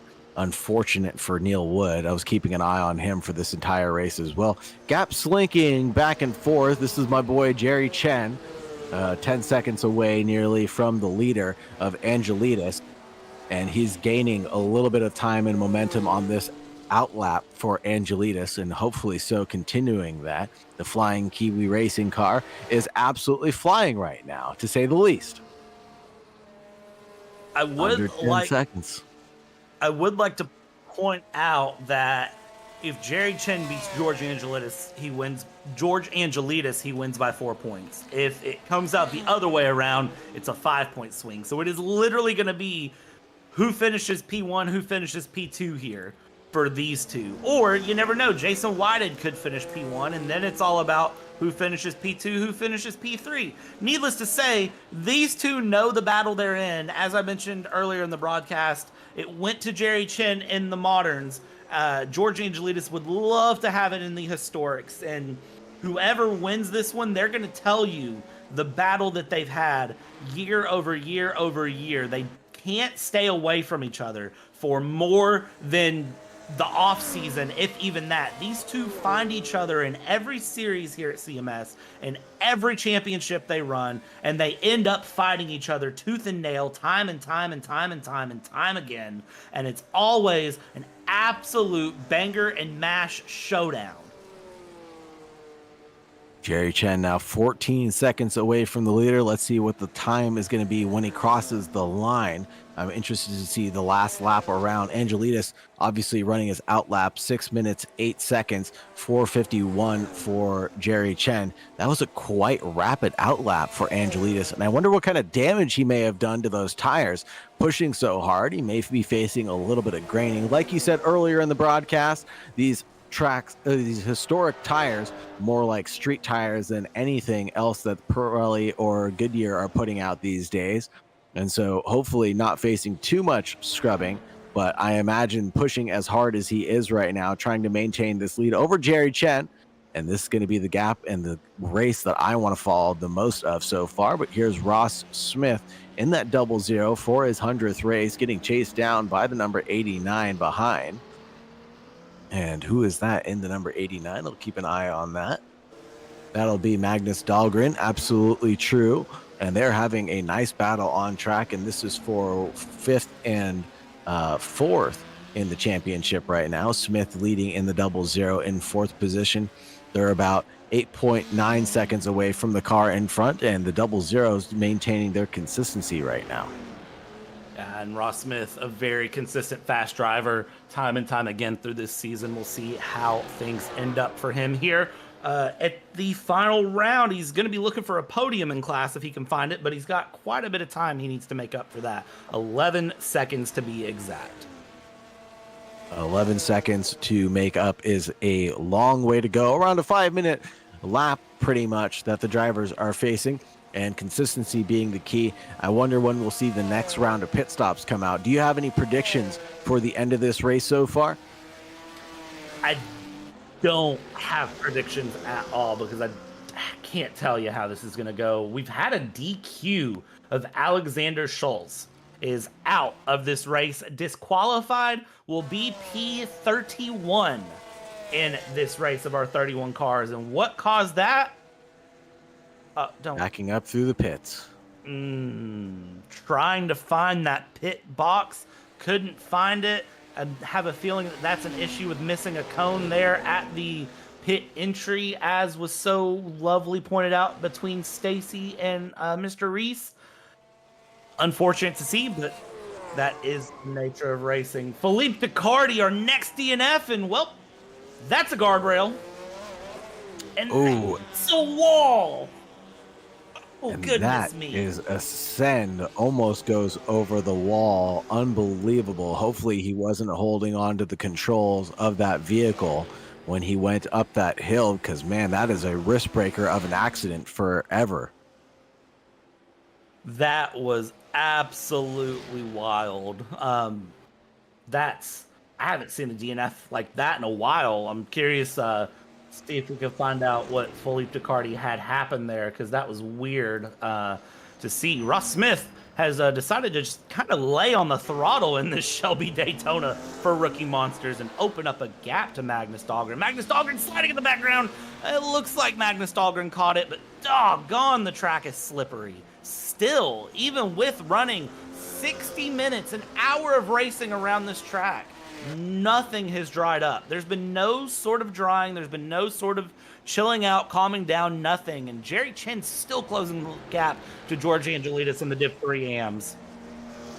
Well, I think things are finally chilling down, that's for sure. And that's the track temperature chilling down. I think the drivers are facing these colder conditions as the time ticks away, becoming the afternoon or the evening here in Paris. And the cold temperature is really affecting the drivers. And here's a replay of what we saw earlier. I think this is what opened up the gap for Ross Smith against Magnus Dahlgren. And well, who is that getting their wiggle on in the middle? That's number 87 as they go through. That's Dan Herlock right there, actually getting his wiggle on, going through. And yeah, there went all the momentum as he had to very carefully lift to avoid that Div 1-2 as they went along, because that would have been a very, very scary time. So Ross Smith was able to go through, but now it's closing yet again. So not a lot going on there in that regard. Again, the slinky, the accordion, the rope, whatever you want to call it, the back and forth battle that continues for everything. Nicholas Kirsten has just ran away with this race, though. 50 seconds, 5-0, ladies and gentlemen, 5-0, 50 seconds up on Wouter de Bruin. And I will tell you right now that if you're Nicholas Kirsten, considering he started out with a DQ at round 1 in Daytona and then has 4 wins to his name through this season, with 4 additional podiums, I mean, if you're Nicholas Kirsten, and this is how you round out the season with your 5th win of the season and a championship, it's going to feel pretty doggone good. Absolutely, especially with a dominant victory like this. 50 seconds of a gap is nothing to shake a stick at, for certain.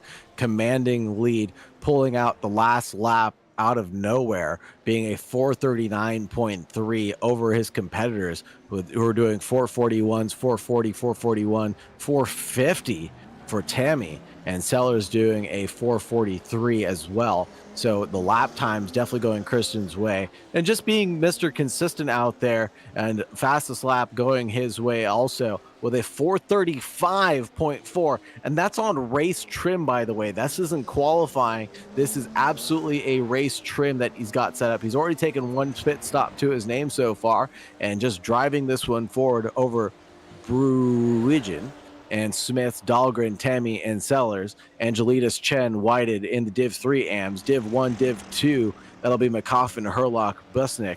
And then Div 1, Div 2 AM, Locke, Gray, and then Ducati DNFing out of that championship. It's amazing to see just how these battles are shaping and going through. Checking back in with Tony McCoffin here, 4.7 seconds the gap to Herlock. That gap continuing to ebb and flow. As you mentioned, De Bruin 60 seconds back from Kirsten. There is just absolutely nothing that he can do in that regard unless Nicholas Kirsten has some sort of a moment somewhere. Michael Locke here in the Div 1 2AM, 17 seconds up on Adam Gray. But again, as we mentioned, Adam Gray's main competition in class, Eric Monet, was gone. So that is not what you want to see at all. Just giving you a preview of things to come near the end of the race there as we continue along here. Michael Locke sitting in first. Adam Gray, again, in second. Just has to cruise along. He's under no pressure at all as Ducati, Monet, and Scotts are DNF from this race. Nicholas Kirsten, again, still in the lead, 45 seconds. It seems like when they get near that hairpin, it gets very, very interesting here. And Nicholas Kirsten so far ahead, he's lapped Michael Locke. Oh my goodness. Unbelievable pace. What's happened here? We see Bruin just parked off on the side of the road with a wheel off, excuse me, and that might be a warp to the garage and a DNF for them. It is a DNF for them. That number 19 no longer in this championship, tumbling down the orders, will fall behind the rest of the Div 3 cars. Unfortunate incident for them. Hopefully we'll get a replay of what happened there. Ross Smith in the 00 leading by quite some time right now. We're going to get a replay here now. Hold your breath, ladies and gentlemen. This is painful. I always say that... I always say I'm very thankful these are virtual cars and not real cars. And you have reminded me today that, yeah, direct drive wheels exist, Sagar. So, yeah, I hope he's okay, which is not something I'm used to really saying about virtual cars, but my goodness gracious, what a hit. That was an absolutely enormous hit. The wheel came flying off instantaneously. You saw it in the air in that slow-mo, just hanging out there for at least getting 10 seconds of airtime. Enough airtime to be able to be served wine on that flight, unfortunately. And that car getting thrown into the wall. That'll be a sure DNF now on board with the vehicle. Loses out the traction from underneath him and clatters that wall, just unsuspecting victim.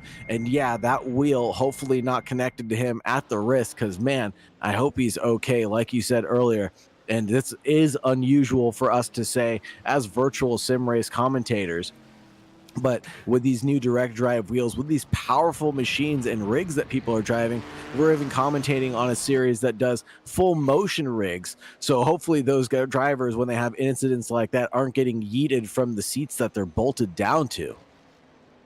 Yeah, and again, it sounds crazy, but that is something that happens. We wouldn't be talking about it if it's not something we know from experience can happen as we watch drivers go through. This is Dan Herlock on your screen now, second place in Div 1-2, continuing along nice and comfortable and consistent through, and that is exactly what you need. 5 seconds away from McCoffin. We jump back up front because Smith and Dahlgren have just decided to throw the fishing line at each other, reel each other back in. They're going to be battling out for position here as they go. They're battling for P2 overall as they go, sliding both cars all the way around. Really no advantage or disadvantage one way or the other because both of them don't have traction. So it kind of doesn't matter in that regard what happens. They're just, I mean, holding on to the car. They're trying to battle, but they've got to hold on. And again, to finish first you have to finish. And to a degree, though, they're going to throw that out the window at some point.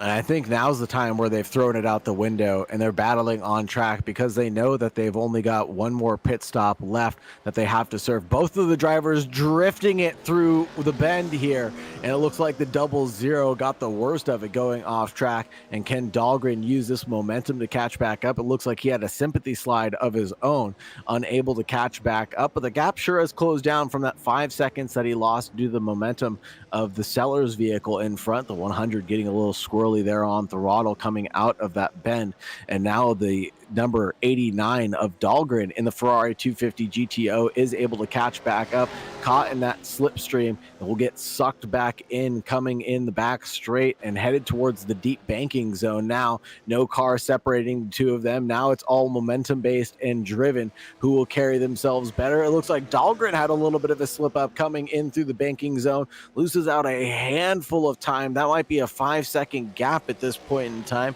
Keeping an eye on this battle is sure going going to be exciting. Coming over the crest now, getting a little airborne for the Dahlgren car, the number 89 doing well to maintain its traction, and coming down the front straight, it's nose to tail, and it looks like the double zero has just maintained its consistency and speed, just leading over the 89, getting a little squirrely again.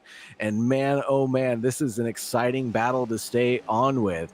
Amazing battling for all the drivers, but this one for certain is keeping us entertained through the 30-minute mark. And man, we've only got 30 minutes left. Whoa, that's a big send for the number 89 coming over the crest, and another big send as he collects the barriers. No, for the number 89, Dahlgren going into the barriers, unable to keep the car collected as he got unsettled going over the crest right before the bend.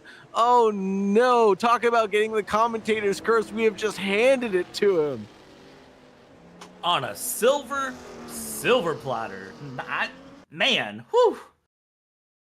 Go back and get a replay here.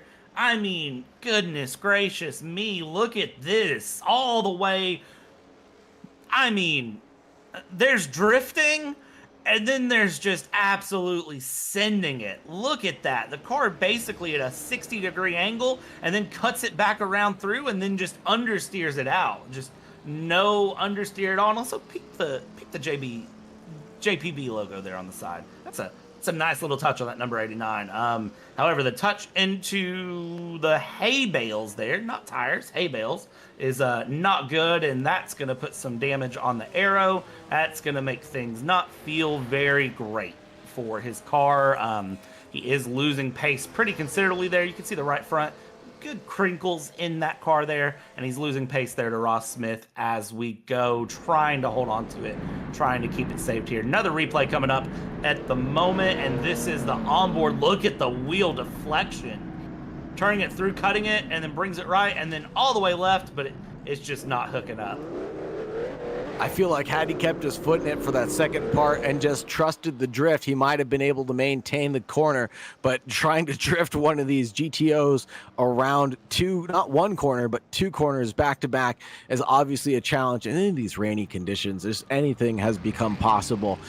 Chen now 16 seconds back from the leader of Angelides. The time is just slipping away from him right now. Angelides last lap around was a 47.2, 47.7 for Chen. They're lapping at around the same pace, but the gap has just been so consistent and just growing lap after lap from Angelides to Chen. Unfortunately, whited 29 seconds off the leader right now, and a big yeet for Chen, and the flying Kiwi getting some air right there. And this is where we saw the incident just a moment ago, and Chen was able to get it right this time around to 66.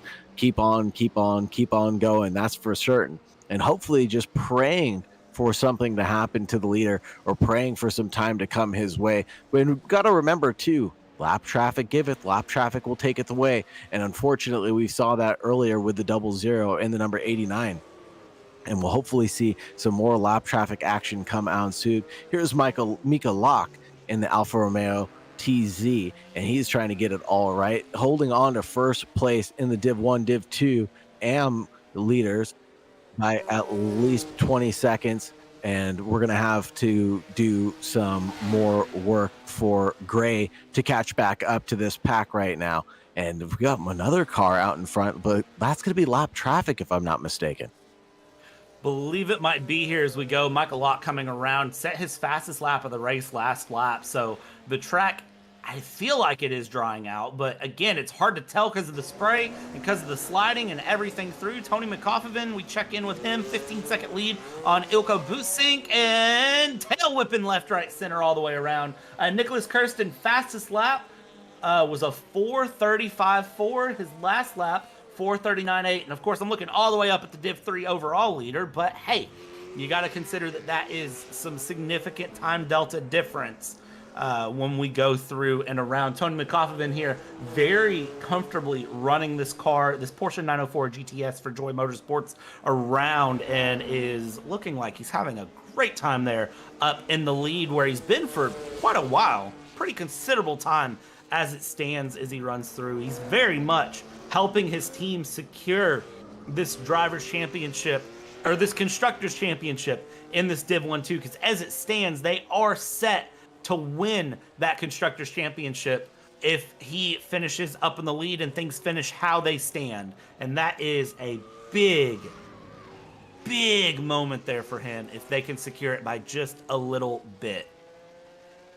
Locke and Gray, both of them into the pits already to finish out this race, hopefully making it to the end. Locke has already rolled out. Gray is still in the pit lane right now, it looks like, and on their way out right now. Nicholas Christian in first place, and this is the absolute leader of the race, dominating by Kirsten by 57 seconds. Unbelievable. We were talking about a 50-second gap earlier on in the race, and it is just absolutely grown to a enormous level, almost 1 minute ahead of Smith in that 00 car.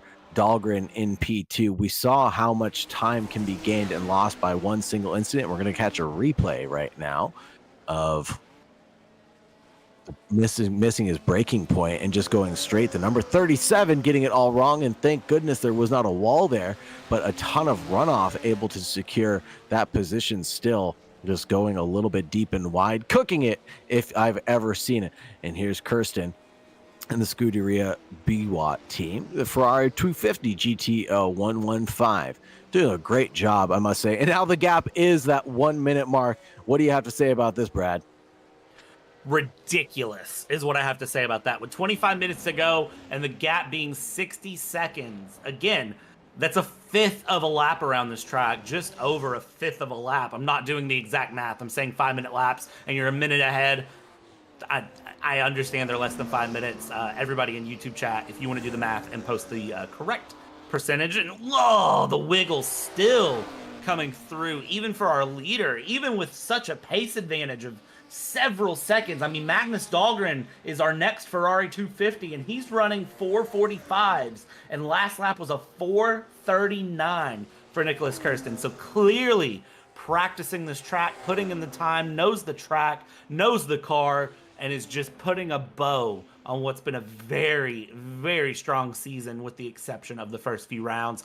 Putting a bow on it here and looking to get that finish there in Div 3, looking to get that championship win, looking to do everything possible and everything right. And as it stands, doing so. Yellow flag getting thrown briefly in Sector 2. Again, drivers going off left, right, and center here as they try to just hold on to this car coming through the hook. And I hear a big groan from our producer, Paul Glover, in the background.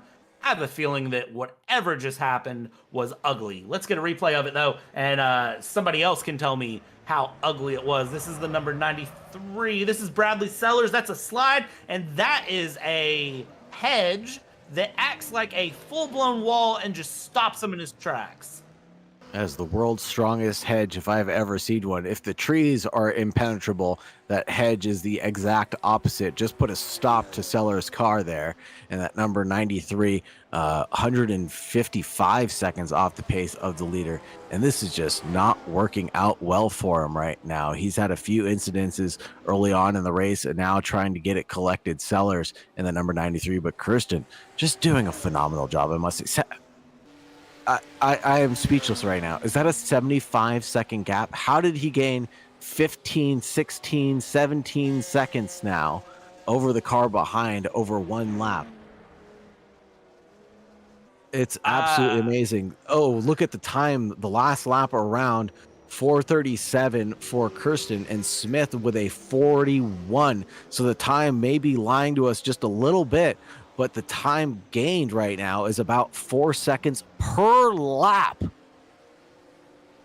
It's getting a bit ridiculous. It's impressive, but it's getting a bit ridiculous here. Again, another driver just like George Angelides that I think forgot to turn on weather for this race, but is still having a good time nonetheless as we go through. We check back in with second place in Div 1-2 of Elko Busink, who is 11 seconds off of Tony McCoffin and is continuing through. Jerry Chen still has 12 seconds that he needs to make up on George Angelides and not doing any sort of it's down to 10 seconds. It's up to 12. I think depending on where they're at on the track, that gap is ebb and flowing differently through. So we're back to 62 seconds between Kirsten and Smith. So I think just depending on where they're at on the track, there is a little bit of a difference there. Scarpope has been into the pits from 5th place in Div 1-2. So we are starting to see the next cycle of Div 1-2 pit stops. I'd say we're probably not too far off from our final set of Div 3 pit stops here soon. We'll see what happens because 22 minutes to go. I mean, this race has flown. Yeah, this race has just gone by in a blink of an eye. There's been so much action left, right, and center for us to keep track of. The replays have been phenomenal entertainment to see where the drivers have been able to make their unforced errors or their big accidents that have taken place. We've seen cars flying through the air. We've seen skateboards turn upside down. We've seen cars do big backflips and kick flips and all sorts of hectic maneuvers for us, and tires falling off left, right, and center, getting left in the middle of the track for other drivers to collect. The action has been entertaining so far. With 21 and a half minutes left to go, the last of the pit stop cycle will be taking place. Sellers now into the pits as well, and he is going to be stationary for quite some time to repair that damage if he is got some damage from that accident, from that grueling hedge that he had made in, well, let's just say delicate love to. Yeah, he had a time with it. That's for sure. Painful hit there. Again, another driver that I hope the direct drive wheel was turned down or that it didn't, yank the wheel out of his hand. So we go through George Angelides continuing through. Sellers is there in 6th place, 28 seconds in the box, 38-second pit lane time, and is back out and about and running, continuing to make things go through and just trying to find whatever time he possibly can here to close things up. We're just watching at this point, holding on, trying to see how this race will end. This is the point where drivers are going to start pushing. This is the point where if you're a driver, you kind of just pull the, you pull the parachute cord. There's a good way to phrase that. You pull the parachute cord and you just give it nothing but gas, leave it all on the track. Especially if you're in one of these very tight championship battles, you're really going to give it nothing but gas and try to get things going because you have to. You have to get things through. And now that pit stop cycles are in, this is going to be possibly one of the last opportunities you really get to gain on someone or lose on someone. And you just have to make it count now. 19 minutes and 45 seconds left to go in this 1964 Virtual Award Sports Car Championship historic season here in Champions of Motorsports as we go around and around and around. We continue through, and when you do the math, 19 minutes, it's 4 laps.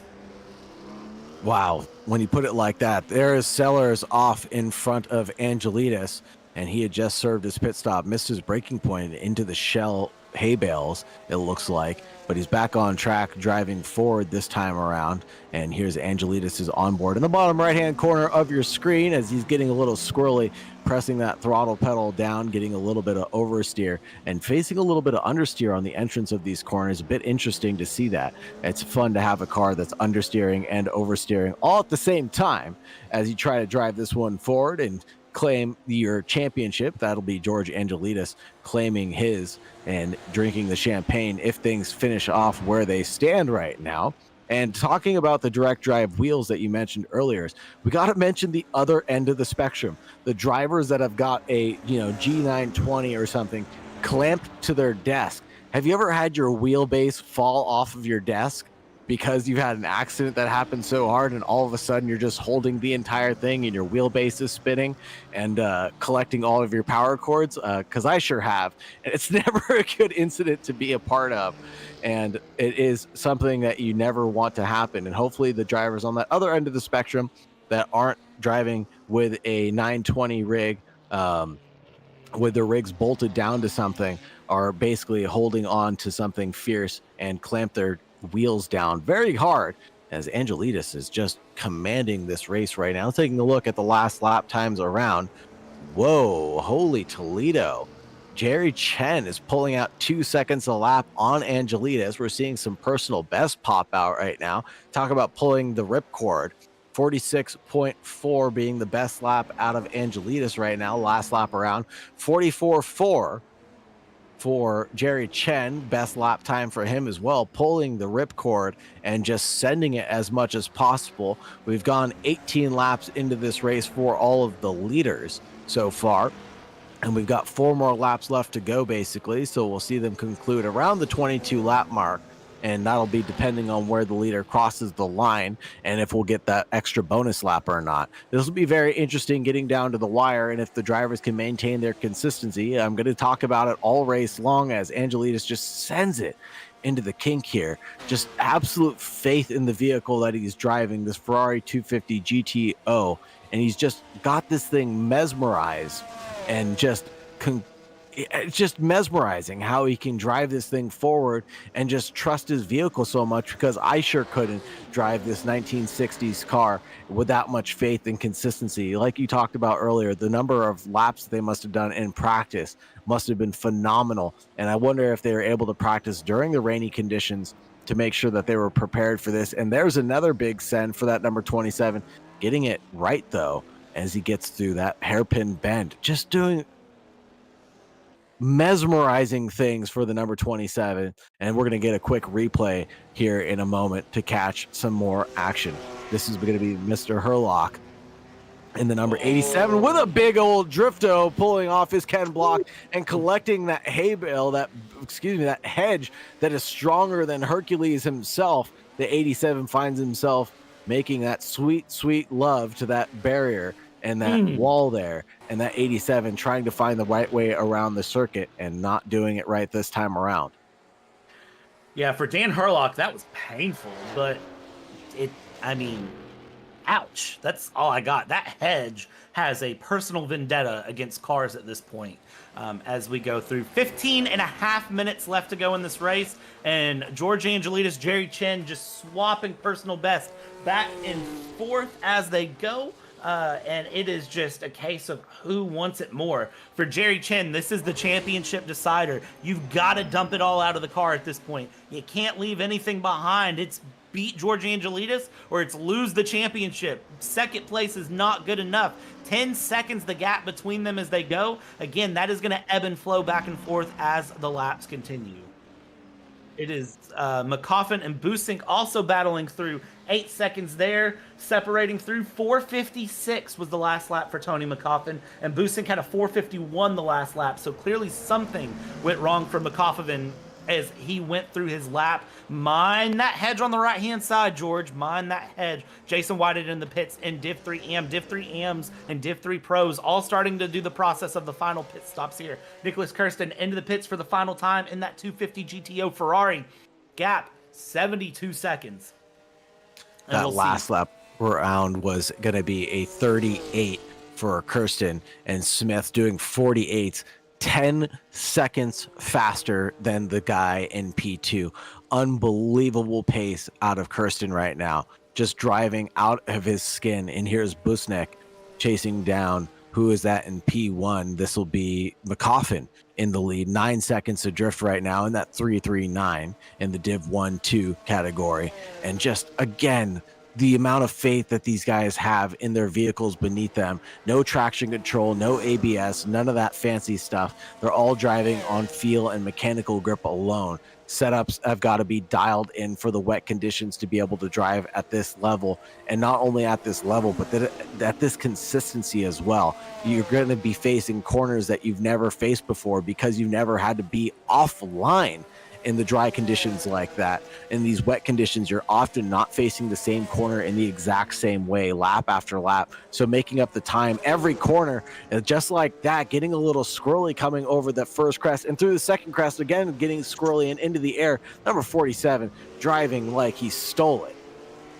I mean, he basically is trying to steal it at this point as he goes through. Busink is trying to steal the Drivers' and Constructors' Championship for his team, and as it stands, he is doing a dang good job as he runs along. It's crazy to watch how that goes through and how it runs here. Tony McCoffin still up in the lead as it stands, as I have it calculated.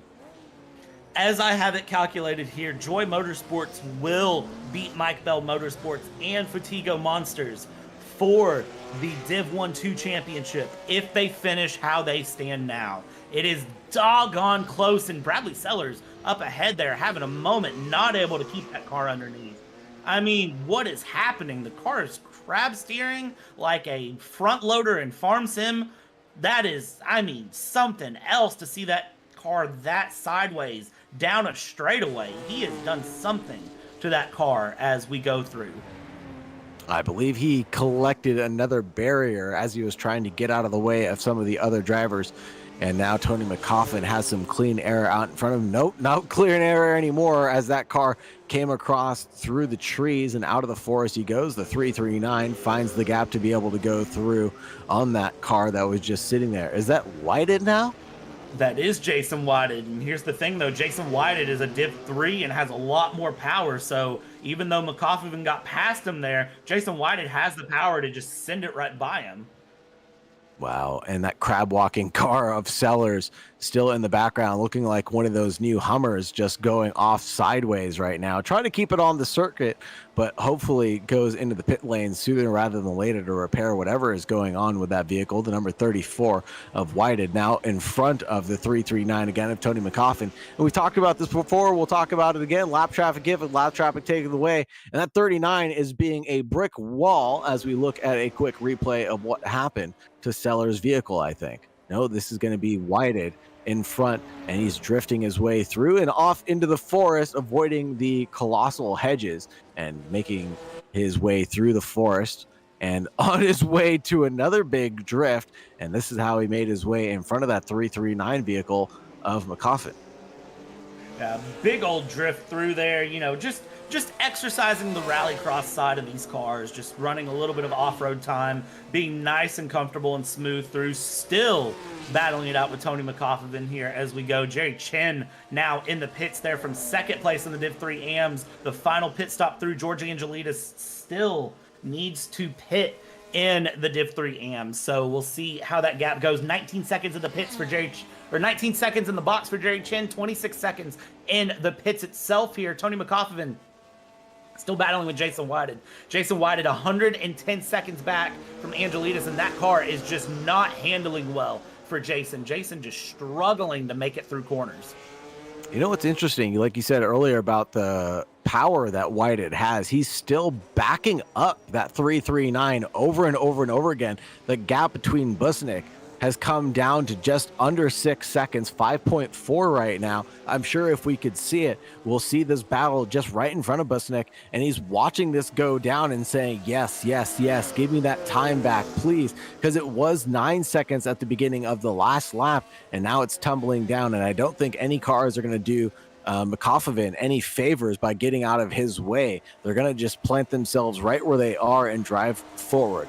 Whited now 106 seconds off of the lead of Angelides, the leader, not into the pits just yet, not doing his splash and dash, but Chen has 40 seconds off the pace right now, trying to perform another undercut. And if you can pull off that 6 second gap that we saw earlier, we're in for a battle towards the end of this race. That we are. That was our race leader through the hook there, through the banking of Nicholas Kirsten, that has now lapped this battle, and that just shows the domination that Nicholas has had this entire race, the domination he's shown time and time again through the season. After the first few rounds, the rocky start to the season, he brought it through. 8 minutes and 45 seconds separate him from a VWSC historic championship in this 1964 series. Tony McCoffin looking for a win here in Div 1-2. 6 seconds the lead on Busink and looking to find that win through. Busink again looking for the championship here on Dan Herlock as it stands in Div 1-2 and doing very well to find that as well. And Div 1-2 AMs, again, Adam Gray just has to finish. He's 41 seconds off of Michael Locke, but he just needs to finish. And it's a maiden championship for him here in VWSC in CMS Racing. And it is George Angelides, Jerry Chen. 50 seconds the gap here. Angelides still needs to pit, I believe, in Div 3 AM. I don't think he'll make it to the end, but he's gonna try, I'm sure, because George Angelides tends to be a fuel whisperer here. 7 minutes, 53 seconds, basically a lap and a half to go here as they run through. We'll see how things fly, when white flags start being waved, and how many laps are left as we, again, this is about a 5-minute lap that we're looking at for these drivers. We're just under 5 minutes. 4 minutes 44 is the fastest lap I see last time through. So everyone's still going through. 7 minutes 28 seconds left to go now as they stand here, and McCoffin just trying to cruise his way through. All the championships to be decided, all of the hard racing, all of the battles through this entire 2024 season in these 1964 cars will be decided in just over 7 minutes time, and we will be able to give official, final, well, I'm not going to say final, but we'll be able to give the unofficial calculations and tallies of everything as it stands, of how we expect results to be. I don't believe there will be a single championship that will be too close to call. It looks like everything has set right for some drivers, has set wrong for others, and has spelt disaster for a few. We continue on here through this race today, and Nicholas Kirsten hasn't set a foot wrong. 61 seconds the gap, has lapped considerably through this field, and is just continuing to just run this Ferrari 250 through, and just, I mean, wow. All you can say is wow. Yeah, really great pace. Already taking a second pit stop, 1 minute ahead of anybody else, and that'll be Tammy. And Tammy hasn't even taken a pit stop yet, so Smith will really inherit P2. Dahlgren, Sovic, and Sellers right now. We'll have to find out where Tammy ends up falling after their pit stop cycle. And again, we have to watch out for this remaining pit stop cycle because we've got 5 minutes left. And if Angelitas really is the tire whisperer and the fuel whisperer that they are, they might be able to hold on to this 50-second gap. But as you said earlier, Chen was stopped for around, the transient time was around 32 seconds plus a 22-second stop. That 50-second gap is looking awfully tasty at this point in time, don't you think? It really is. It's looking very, very tasty here. That battle's going to go to the wire, I feel, just depending on what happens with those two. It's close. It's close is all we have. Mike Bell has fixed his crabbing car, so no more crab dancing there for Mike Bell as he has figured it out through 5 minutes 15 seconds left on the clock here. Nicholas Kirsten coming around, and this should be final lap coming through as we go through. Mike Bell had a 6.5 minute lap on the last lap with that car, trying to run at about a 20-degree angle. It looked like a truck that I picked up out of a junkyard and took around. And Nicholas Kirsten here, Sauger should get the white flag this time by, I believe. You think so? It might be this white flag session because, yes, he won't be able to get to the line before the lap timing ends unless he pulls out another stonker of a lap into the 35s. It'll be awfully close, though, but white flag should be waving. 115 commanding his lead. Busnick, getting close to McCoffin. The gap was 6 seconds just 2 laps ago. Now it's down to 4 seconds, 3.5 at a glimmer there. But Busnick has got to put the pedal to the metal to catch up to McCoffin.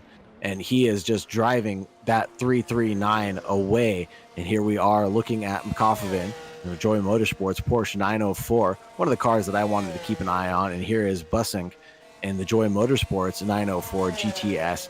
And they are battling it out on track all over the place. And Angelitas still not taking a pit stop yet, must be considering that he's making it to the end on just one pit stop alone.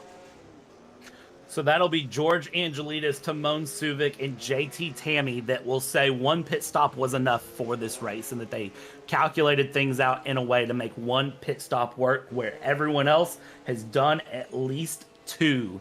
We started out with 31 cars, and we currently sit with 22 cars. Our last place car in the field being Becky Ely, 2 laps down, but still keeping that Lotus 23B on track in Div 1-2, finding the run, keeping the time moving, and trying to do anything possible to claw that championship back for Futiga Motorsports as they run around. Busink drifting the car a little bit there, 3.6 seconds the gap to McCoffin.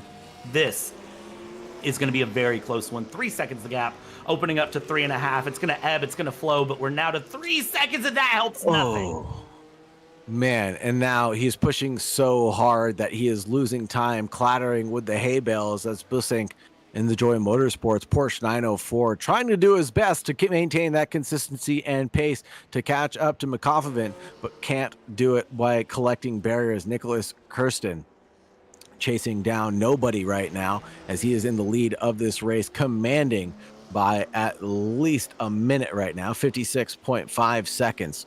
That is amazing pace and consistency. He'll be happy with the way that things ended for him in this championship series. I can only imagine so. And he'll get a nice big drink of champagne at the end of this one and taking big gulps out of a big gold cup as well. And in the background, we're watching the other battle take place. I believe that would be Busink and McCoffin.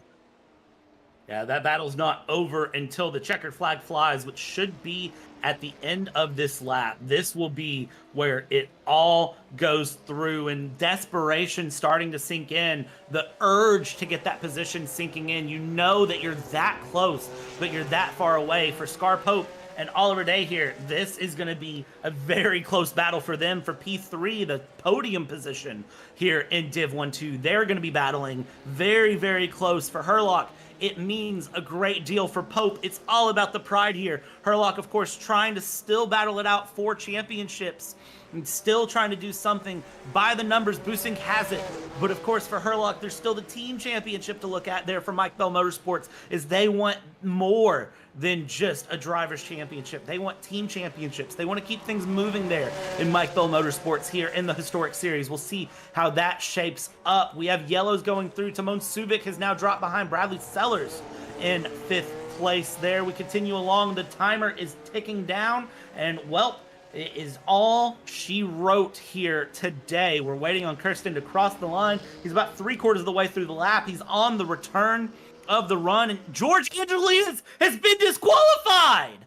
No way! No way! George Angelides has to warp to the pits. What has happened to Angelides? He comes into the pits. Did he miss his mark? Did he not go through the cones? And he's backing up through the pit lane. We saw this before. We saw it happen again just now. He missed the cones. This is absolutely crazy. He runs over the marshal, and that's what disqualifies him from this race. And Jerry Chen will take home P1 over Whited right now. What an amazing finish to this race. He tried to save it till the last moment for a pit stop as we have Sellers and Subic. This race has opened up as the timer goes through. Nicholas Kirsten coming across the line. He is gonna win VWSC, the final round here in Monolith. But oh my goodness, this race has come alive out of nowhere. Busink still 3 seconds off of McCoffin as they go through. Nicholas Kirsten has finished this race in 1st place in Div 3, and that believe is enough to secure him the championship. Indeed it does. But George Angelides, the heartbreak of a season summed up in one moment, came into this race in the lead in points. Dominant season back and forth with Jerry Chen. Unbelievable. Back and forth. I can see it on the point standings. 1st place podiums for nothing but these 2 leaders of this championship in the Div 3 AMs, and all coming down to the final race. Unbelievable opportunities were created out of thin air. JT Tammy P2, Ross Smith P3, Smith threw the car away. McCoffin and Busink are separated by 1/10 of a second right now. What in the world has happened in the world of Div 1-2? Where has this come from? Lap traffic, give it. Lap traffic, take it away. McCoffin getting, oh no! Busink! No! Getting it all wrong on the entry, just pitching his car in, to tail and then spins the car right around. The number 47, unable to get the pedal to the metal at the right time, falls out now 7 seconds behind McCoffin, where he was just a 10th behind just a moment ago. This is just lit up the finale of this championship standings, lit up the end of this race. We thought it was over. We thought it was said and done. The 47 giving us the last bit of entertainment. That they are. Oliver Day did get past Scar Pope in for 4th place of Div 1-2. See if we can get a replay of that here momentarily. And this is going to be a replay of the 47. Just absolutely. Man, this race has just absolutely come alive here. Tony McCoffin will hold off boosting there. The gap, 8 seconds, 7 seconds actually, as they still continue around. Again, this is a long lap. It's a 5-minute lap. Still plenty of time for cars to go through. Tony McCoffin kicking the back end out a little bit. You see the spray, you see the wiggle, but Tony McCoffin just trying to hold this car on as much as possible. Kirsten Tammy Smith Dahlgren finishing 1, 2, 3, 4 in Div 3 overall. Bradley Sellers will bring home a 5th place. Timon Subic in 6th. Still waiting on some drivers to cross the line here to get final results going through. Oh man, final flags are waving for the drivers as they finish up their final lap. Here's Bradley Sellers trying to get it to the end of this race, the number 93, and he is just trying to keep it on track at this point in time, getting it home to the finish line, getting chased down by, who is that? No pulling out of the way, excuse me, of the number 81. Did Sellers have a big incident that causes him? Oh, he's finished the race, excuse me. This is Scar Pope Oliver Day overtake replay for how that happened. This is just drafting down the backstretch as they go through. See how that happens.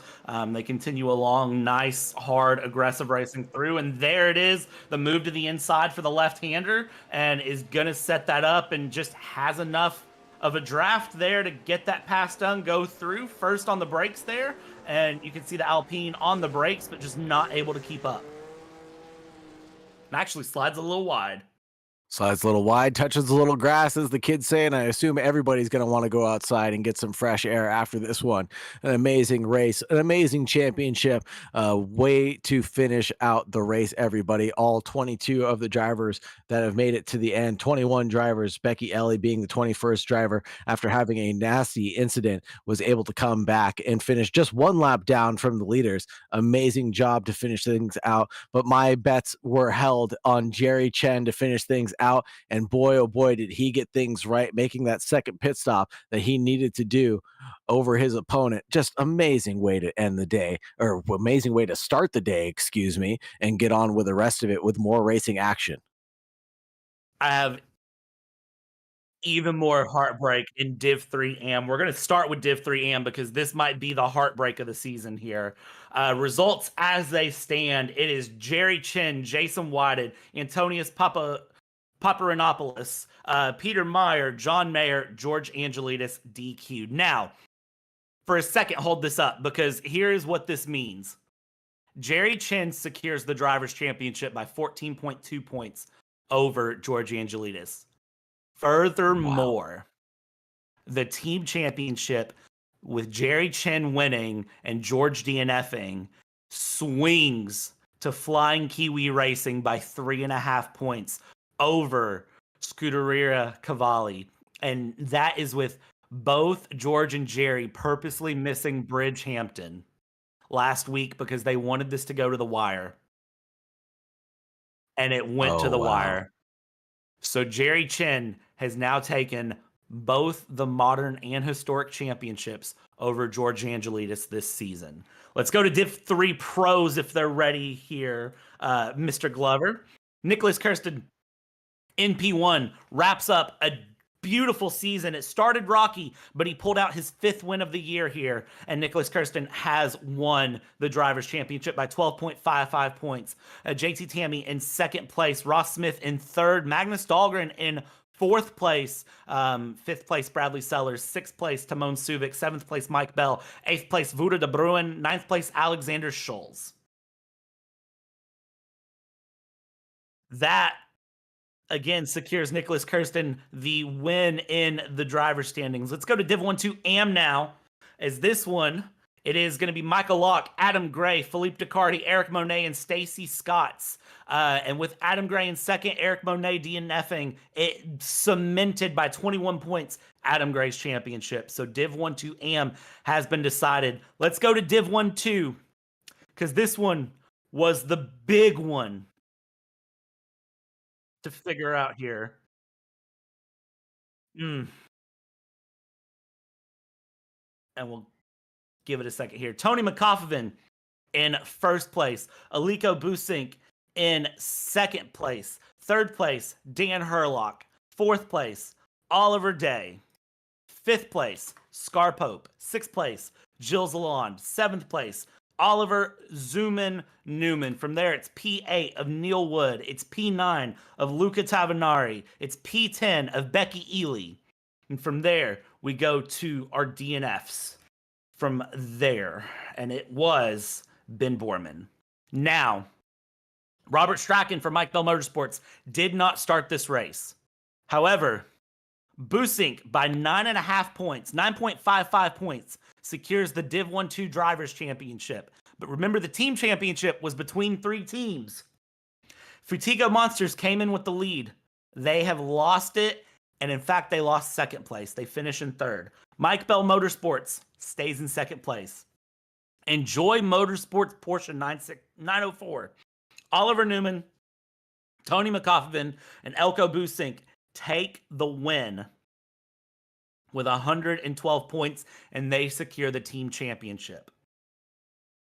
What an amazing finish for McCoffin and Busink there at the line as well, battling it out. Teammates, they've sure brought some joy to this championship and as well as the entertainment for the final lap. But it was a shame to see Busink not be able to catch up to McCoffin. To cross the line 1-2 would have been a sure joy for them. And I'm entertained by how much this championship has been shaken up. The Monsters coming in at P1, now falling back to P3, unfortunately, with the Ben Borman and Ely. Ely, excuse me. Thank you. The Ely DNFs basically, and coming in last place, unfortunately unable to clinch as many points as possible. I don't have words. That a season of ups, downs, all the way around came down to the wire, and oh my goodness gracious me, did it deliver. If you had asked me all the way back in January to predict this season, I could not have. Ross Smith, I need a drink and a shower. Drink water or Gatorade. Drink something to refresh yourself, and make sure you use some very, very strong body wash in that shower, because I bet you are sweaty after that race. You had a hard race there, Ross. Let's go ahead and go into our post-race rundown, and let's start with some interviews and get some things moving here. We got quite a few interviews to make our way through here through the day, and I am going to leave it up to our beautiful, beautiful producer in the background, one Mr. Paul Glover, to tell me who he would like to start with. Div 3 AM. Let's pull Div 3 AM in here, and Div 3 AM, of course, is going to be the championship and the race winner, Jerry Chin. Where's Jerry Chin when we need him? There's Jerry Chin when we need him. And Jerry Chin, join the party, buddy. Paul, does it let you move people? Because it doesn't let me.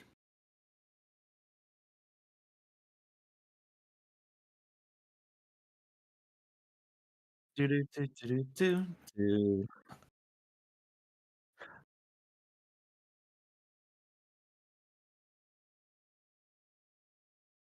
We're summoning the boss man, one Mr. Ross Smith. Ross Smith, if you are around, Ross Smith to the broadcaster's booth, please. Ross Smith to the broadcaster booth for technical assistance. Commentators need assistance in the broadcast booth. Commentators need assistance in the broadcast booth. With that being said, can I drag anyone? There we go. Okay, now it let me drag Jerry Chin. Jerry Chin, my friend. Hello. Hello, gentlemen. Hello, Jerry. Well, okay. So, Jerry, I want to start out with saying that my wonderful friend Sagar here, this was his first race in VWSC, his first race for commentating CMS Racing. And he had a bold prediction at the beginning, of course, saying that he was rooting for you over George. I'm not going to say that I was rooting for anyone over the other person because I'm an unbiased commentator, and Georgie Angelides, of course, has a hand on the admin side. And Jerry, I respect you. However, I don't want George to find where I sleep. Jerry, when George Angelides DQ'd, did you realize what was happening in that moment? I did not know what happened. I just saw him plummet down the timing chart on my little HUD. And all inside, all I was doing was screaming like a 5-year-old little girl. Well, if it hasn't been officially said from anyone to you, I do want to officially announce, Jerry Chen, you are the winner of the Div 3 AM VWSC Historic Championship in the drivers, and with your win, you and John Mayer have secured the Constructors Championship over Scuderia Cavalli by 3.5 points. Woohoo! That is awesome. Yeah, it's been such a long fight all year long. John and I have been just fighting with George and Jason all year long. It's so much fun, and to have it come down to the last race on the last lap, that's amazing. I have to ask you one other question, though. Why is it always you and George? I don't know, but it just seems like, I joined CMS like, 4 years ago, I think. And right from the first race, me and George, we were doing like GTEs. And me and George would just nose to tail every race. I was like, oh, this is interesting. And it's been like that for 4 years. Doesn't matter what we're racing, we're just always fighting each other. So I know, I feel bad for George because I know he really wanted this one. He's been, trying to get that driver's championship for a long time. So, but I'm super happy for me and John. It's been so much fun this year with the 64s. At the beginning, it was, I think I penalized myself with turning all the graphics up because I could not see a single thing at the start. I was like, it was entirely white. I could not see anything, so I just lifted and I saw the Div 3s that didn't qualify past me, and then all I could see was the timing on my HUD because I literally couldn't see anything. I saw Gilles coming up behind me, and I was like, oh, I better speed up because I don't want to get passed by the Div 2s. And then so I just took it easy, and then the entire first stint, me and Jason were nose to tail. It was so much fun. It was probably the most fun I had this year in the 64s. We were just nose to tail every single corner. I could get a little bit better on brakes. He was a little better on acceleration, but we're just fighting every single corner, every lap. It was so much fun. So big thanks to Jason for that awesome clean race in there. But yeah, super excited for me and John to take the championship. So, and thank you guys for doing the broadcast. It's been really awesome watching the replays with you guys on. Man, it's been awesome to watch this championship develop all the way since February. Jerry, anyone you want to thank, anyone you want to shout out, the floor is yours. Champion. Well, as you guys for doing the broadcast, and then as always, our Ross and George for putting all this together and making all these awesome cars for us to race. So thanks, guys. Awesome. And thank you, Jerry. We'll hopefully see you next season. Of course, stick around because at the end of the broadcast, we're going to reveal next year's cars. So stick around, check out the broadcast, hang out, and we'll catch up with you later, okay? Thanks, guys. And from there, let's go ahead and grab the Div 1-2 AMs as they stand. That is going to be Adam Gray. So let's find... Or no, sorry, I lied. That is not Adam Gray. Div 1-2 AMs was Michael Locke. Yeah, it was Mika Locke. Where is Mika Locke here? Let's grab Mika Locke. So, Michael Locke, or Mika Locke. Hello. Micah. There we go. How does it feel to win a race? Tiring. Gripping the steering wheel tight. So, tiring, but it was fun, for sure. It's been a long season. It's been a long run through, and you bring it in on the final race of the year. I got to ask you, though, as a Div 1-2, How scary are Div 3s, especially when it's pouring the rain in Paris? It's very, very scary. Had a close call in the front straight. Div 3 hit another Div 1 too. So that could have taken me out early. But yeah, it's so strange because they're so much faster on the straights, and then you're like right up against them on some of the twisty stuff. So it's a kind of a combo you don't really see anywhere else, really. Absolutely. And reflect on your season as a whole for me. Of course, you did pull out P3 in the driver's standings here. Adam Gray and Eric Monet first and second place in the driver's standings, but you were third in the driver's standings overall. Kind of, how was your season as a whole? And then, you know, are we going to see you back in the historics next year? What are we looking at for next year? Yeah, I mean, in the VWSC, I only was able to do a few races. Been more focused on the modern, so it was fun for the races that I did. Definitely a good time, and I was able to do some of the Tuesday ones as well. But yeah, I guess I haven't seen the new trail yet for the new historic, so I'll be interested to see, and I'll join if I can for sure. Yeah, absolutely. We'll be rolling that out at the end of the broadcast, Micah. But anyone you want to thank, anyone you want to shout out, the floor is yours. Yeah, just the Storm Gang team, CMS, you guys for broadcasting, and all the competitors as well. I mean, that first lap, I was surprised how good it went, to be honest. It was so scary, but everybody did pretty good for the most part. So just a fun overall race and season. Absolutely. It's been a lot of fun, and stick around so that way we can show you what next year is going to hold in the calendar and the schedule, and then we'll catch up with you later, okay? Yeah, looking forward to it. Thanks. Thanks. From there, let's go ahead and grab the Div 1-2 champion and pull him in here. One Mr. Adam Gray. Adam, hello. Hello, how are you? I'm doing pretty well. How are you, Mr. Champion? I'm chuffed. Very chuffed. I'm just glad I finished that race.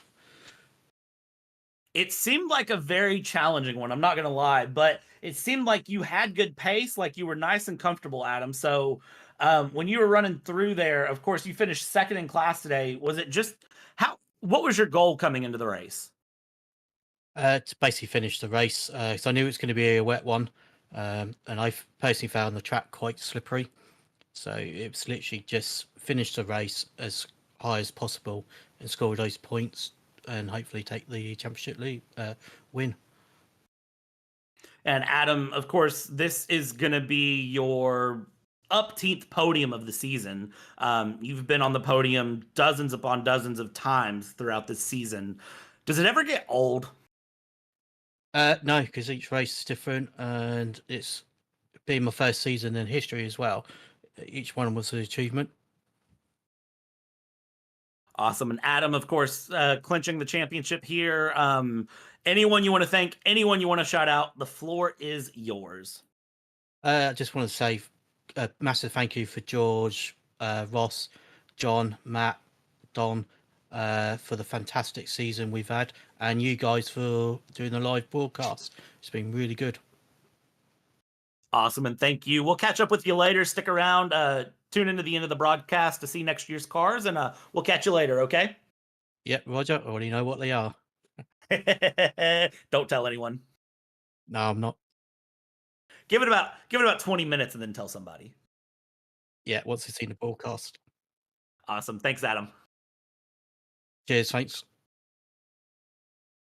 All right, and then from there, let's go ahead and grab our Div 1-2 Pro winner, which was Tony McCoffin. And Tony, hello. How are you? Hello, I'm good. Feeling good after that race. It's been a challenging season for you. Looking through, highest finish was 4th. But rounding out the season on a win, how did Paris treat you, and how much practice did you have coming into Paris? I mean, I didn't have that much practice with wet weather, but this is something I'm quite confident in. So I just came there. This is my home race, so I know the track quite well, and yeah, just managed to stay on track in those tricky conditions, not carrying any damage nor any cut-borne moment. So yeah, took it to the end. Had a good enough pace to keep up the two guys behind that were very hungry for the win, being Dan Hurlock and Ilko Busink. But yeah, felt great. Things got really close between you and Busink at one point. Near the end, were you worried that he was going to pass you at all? I mean, we were on a team. We are driving together. We wanted to have that team championship as well. So don't think he would have been overly aggressive if he came by. But of course, he had much more pace than me. So if the race was a bit longer, would have stand no chance against him. Absolutely. And then Tony, kind of looking forward and looking ahead, of course, you know, this year was a season of up and downs. Are you planning on coming back next year? Yeah, probably. I'm looking forward to see what's up for next year. So yeah. Awesome. And anyone you want to thank, anyone you want to shout out before we let you go, the floor is yours. Yes, I would give a big shout out to the Joy Motorsport team principal, Oliver Zoomin Newman. For no reason. Just like that. Awesome. Awesome. And Tony, let's go ahead and if your team is available here, let's pull them in as well. Let's pull in Mr. Zoomin Newman. Himself. And then let's pull in Busink here. Of course, I'm going to start with Busink here because he clinched the championship by 9.5 points as Ross Smith is trying to be a little troll in the background here. But Elko, how does it feel to secure the championship in the final round of the season? You and Dan Hurlock have went back and forth this entire season. Yeah, it feels pretty good. It became a bit of a budge clencher at the end since I got the stop on all 20 at the beginning of the race. I was driving angry, which showed in the first lap, where I made a huge mistake. But yeah, to finally get it done, seeing the gap decrease the entire season, it's been amazing. It's been amazing to watch all the way through. Elko, when you look at your season, it's been a very, very hard-driven season through and through. Getting second place at the end here, coming out on a high note. Your team, of course, securing the championship from third with the help of some strong results from your teammates. How does that feel for you as a driver to know that it all came together on the final round? Yeah, it feels pretty good that because you work quite hard to make setups, to drive, to learn the tracks, because they're all new. The car is completely new to me. This is the first season I've driven any sort of classic car. Yeah, so it's been really awesome, and to win it at the end, at the last round as well, it's pretty special. Yeah, I must say that to be able to do that performance on the very last race, just to say there we are as a team. It's great. Oliver Zoomin Newman, last question is coming to you. How, for the team in general, how's it been all the way through? Because you all have had some pretty crazy races through as a team, and the historics, of course, are very challenging. But, you know, for you, how does it feel to know the team came together and got things through? And what are we thinking for next year? Are we sticking together as a team? For me, I would personally say that Tony and Ilko have done all of the heavy lifting. I have been the success ballast. I have been only picking up the participation points, but Tony and Ilko have done all of the setup work, and they've worked really well at getting all this done. I've just been turning up and driving when I can. If the guys want to stay, carry on driving for happy. The historic cars were fantastic. They're completely different to most things that I've ever driven. And I remember the first round at Daytona, with the difference in the pit lane speed, I got it very wrong going into the pit lane on my first stop, and went into my pit box backwards. But I think looking forward. I'm looking forward to the next season. What cars are going to be in it, I don't know. But see what happens. Well, I'll tell you, we all know here in the booth. So we'll keep the secret. We'll show it at the end of the broadcast, then we'll talk about it. So it's going to be fun. But Boosting, you're the champion. Do you want to shout out anyone? Guys, who all do you all want to shout out before we let you go? First of all, Ollie and Tony for having me in the team. And you guys at CMS are doing an awesome job. The classic cars are extraordinary. The broadcast is awesome. It's very nice to watch it back. Even on most races, I watch it back just to see what happened during the race, because you barely notice anything when you're driving yourself. And it's been a banger the entire season. So I wanted to thank you all for that. Awesome. Oliver, Tony, anything to add? No, he said it all. I completely agree with him on the work done on those cars, and they are fantastic to drive. So, yeah, looking forward to what's next. Yeah, I reiterate. Excuse me.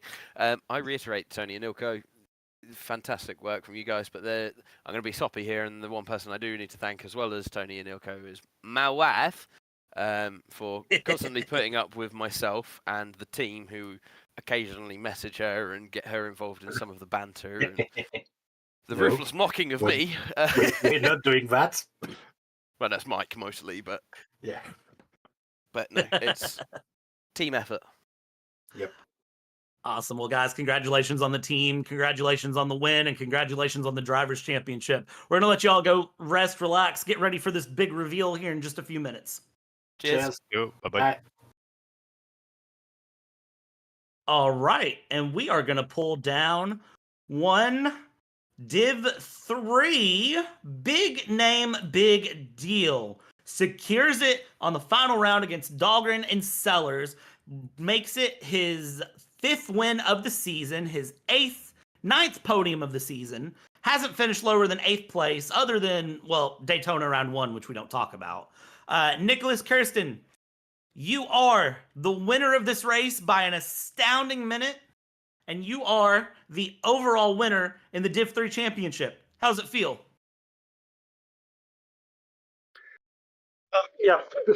Feels good. I wouldn't have expected that. Let's say halfway through the season, because I think I had 0 points after the first 3 races. Of course, very happy. It's amazing to watch through. Where did the pace come from? How did you pull out a 60-second lead? I don't know. The car just felt very good, and of course, some of the 3 competitors started the way from the back of the grid, so that obviously helped a little bit to pull out a gap at the beginning. But I think it was very consistent pace throughout the race, and that paid off. Awesome. And Nicholas, kind of looking at your season as a whole, it's been a very, very good season, especially when you consider the first 3 rounds and how those went down for you. What are your expectations? Not what's your expectations. How do you feel reflecting on this year as a whole?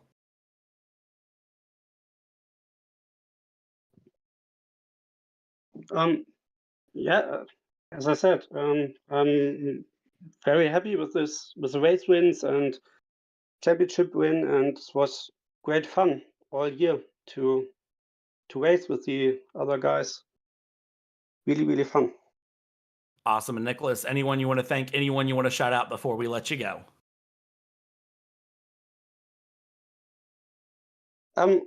Thanks just to everyone, to participants, to the organizers, the guys who built the mod and made all that possible. Thank you to you guys in the commentator place. Yeah, looking forward to the next season. Awesome, and thank you, Nicholas. We'll reveal the season in a few minutes. Congrats again on the win, on the championship, and we'll catch up with you later. Thank you. Bye. All right, and last but certainly not least, we do have to pull in our team winners for Div 3, which is Emmy Racing Ferrari. We've got Timon Suvic handy, and we've got Alexander Schulz handy. So no Magnus Dahlgren to be found here, but hey, 2 of the 3 team members are here. Guys, how's it feel to win the team championship? Magnus doesn't feel so well, so he is excused. He has some headaches. He went to bed early, I guess, so that's, sorry. We feel great. Well, yeah, of course, feels nice. Marcus was, of course, the quickest out of all of us. I guess I was just consistent, kind of always in the points, I guess. Not every time, but yeah, great fun. Yeah, and guys, you all were the only championship that was mathematically secured coming into this race. How does that feel? Well, we asserted our dominance, and just kidding. I guess luck was on our side in the end as well. Absolutely. 3 seasons in, this is your first championship. Are we expecting championship number 2 next year for the team? Yes, that's Definitely. our main goal, I guess. Yeah, I even missed 8 races this season, so still we won the championship. So for next if Alex season, would be here more often, then we would be more dominant. Awesome. And Alexander, on behalf of the team, is there anyone you want to thank, anyone you want to shout out before we let you go and we do the big reveal for next year's cars? for sure, I'd like to thank everyone. It was a great season. It was a hell lot of fun to drive these cars, and I know it's a lot of work that we can have racing each and every weekend. So I thank the whole team and everybody who helps and works for us to realize to have such a great season.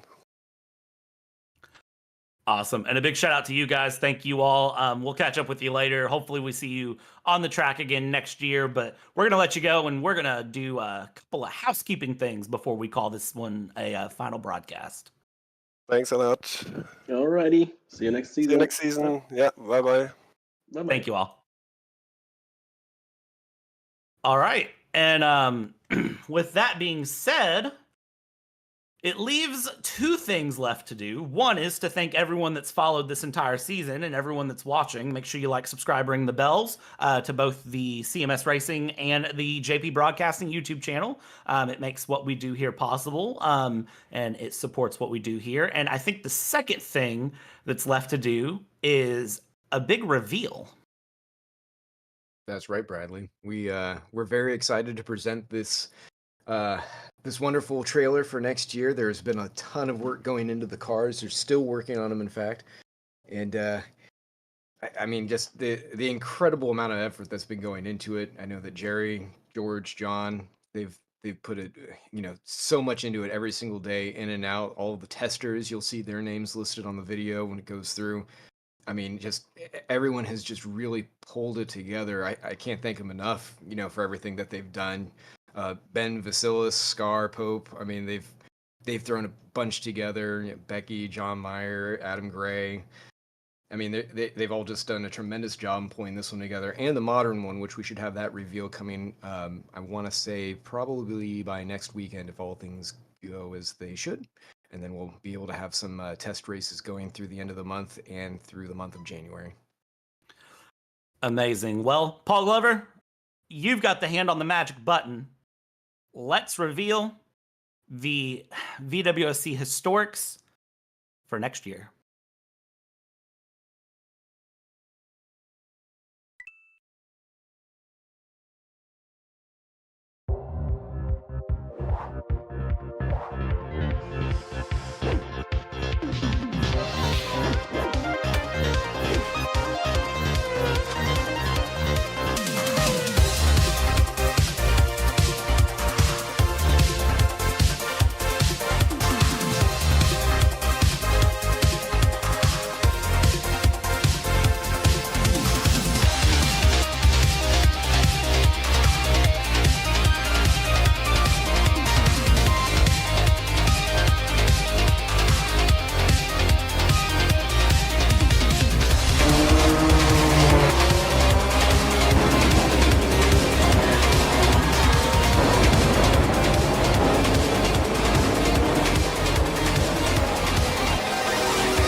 That's right.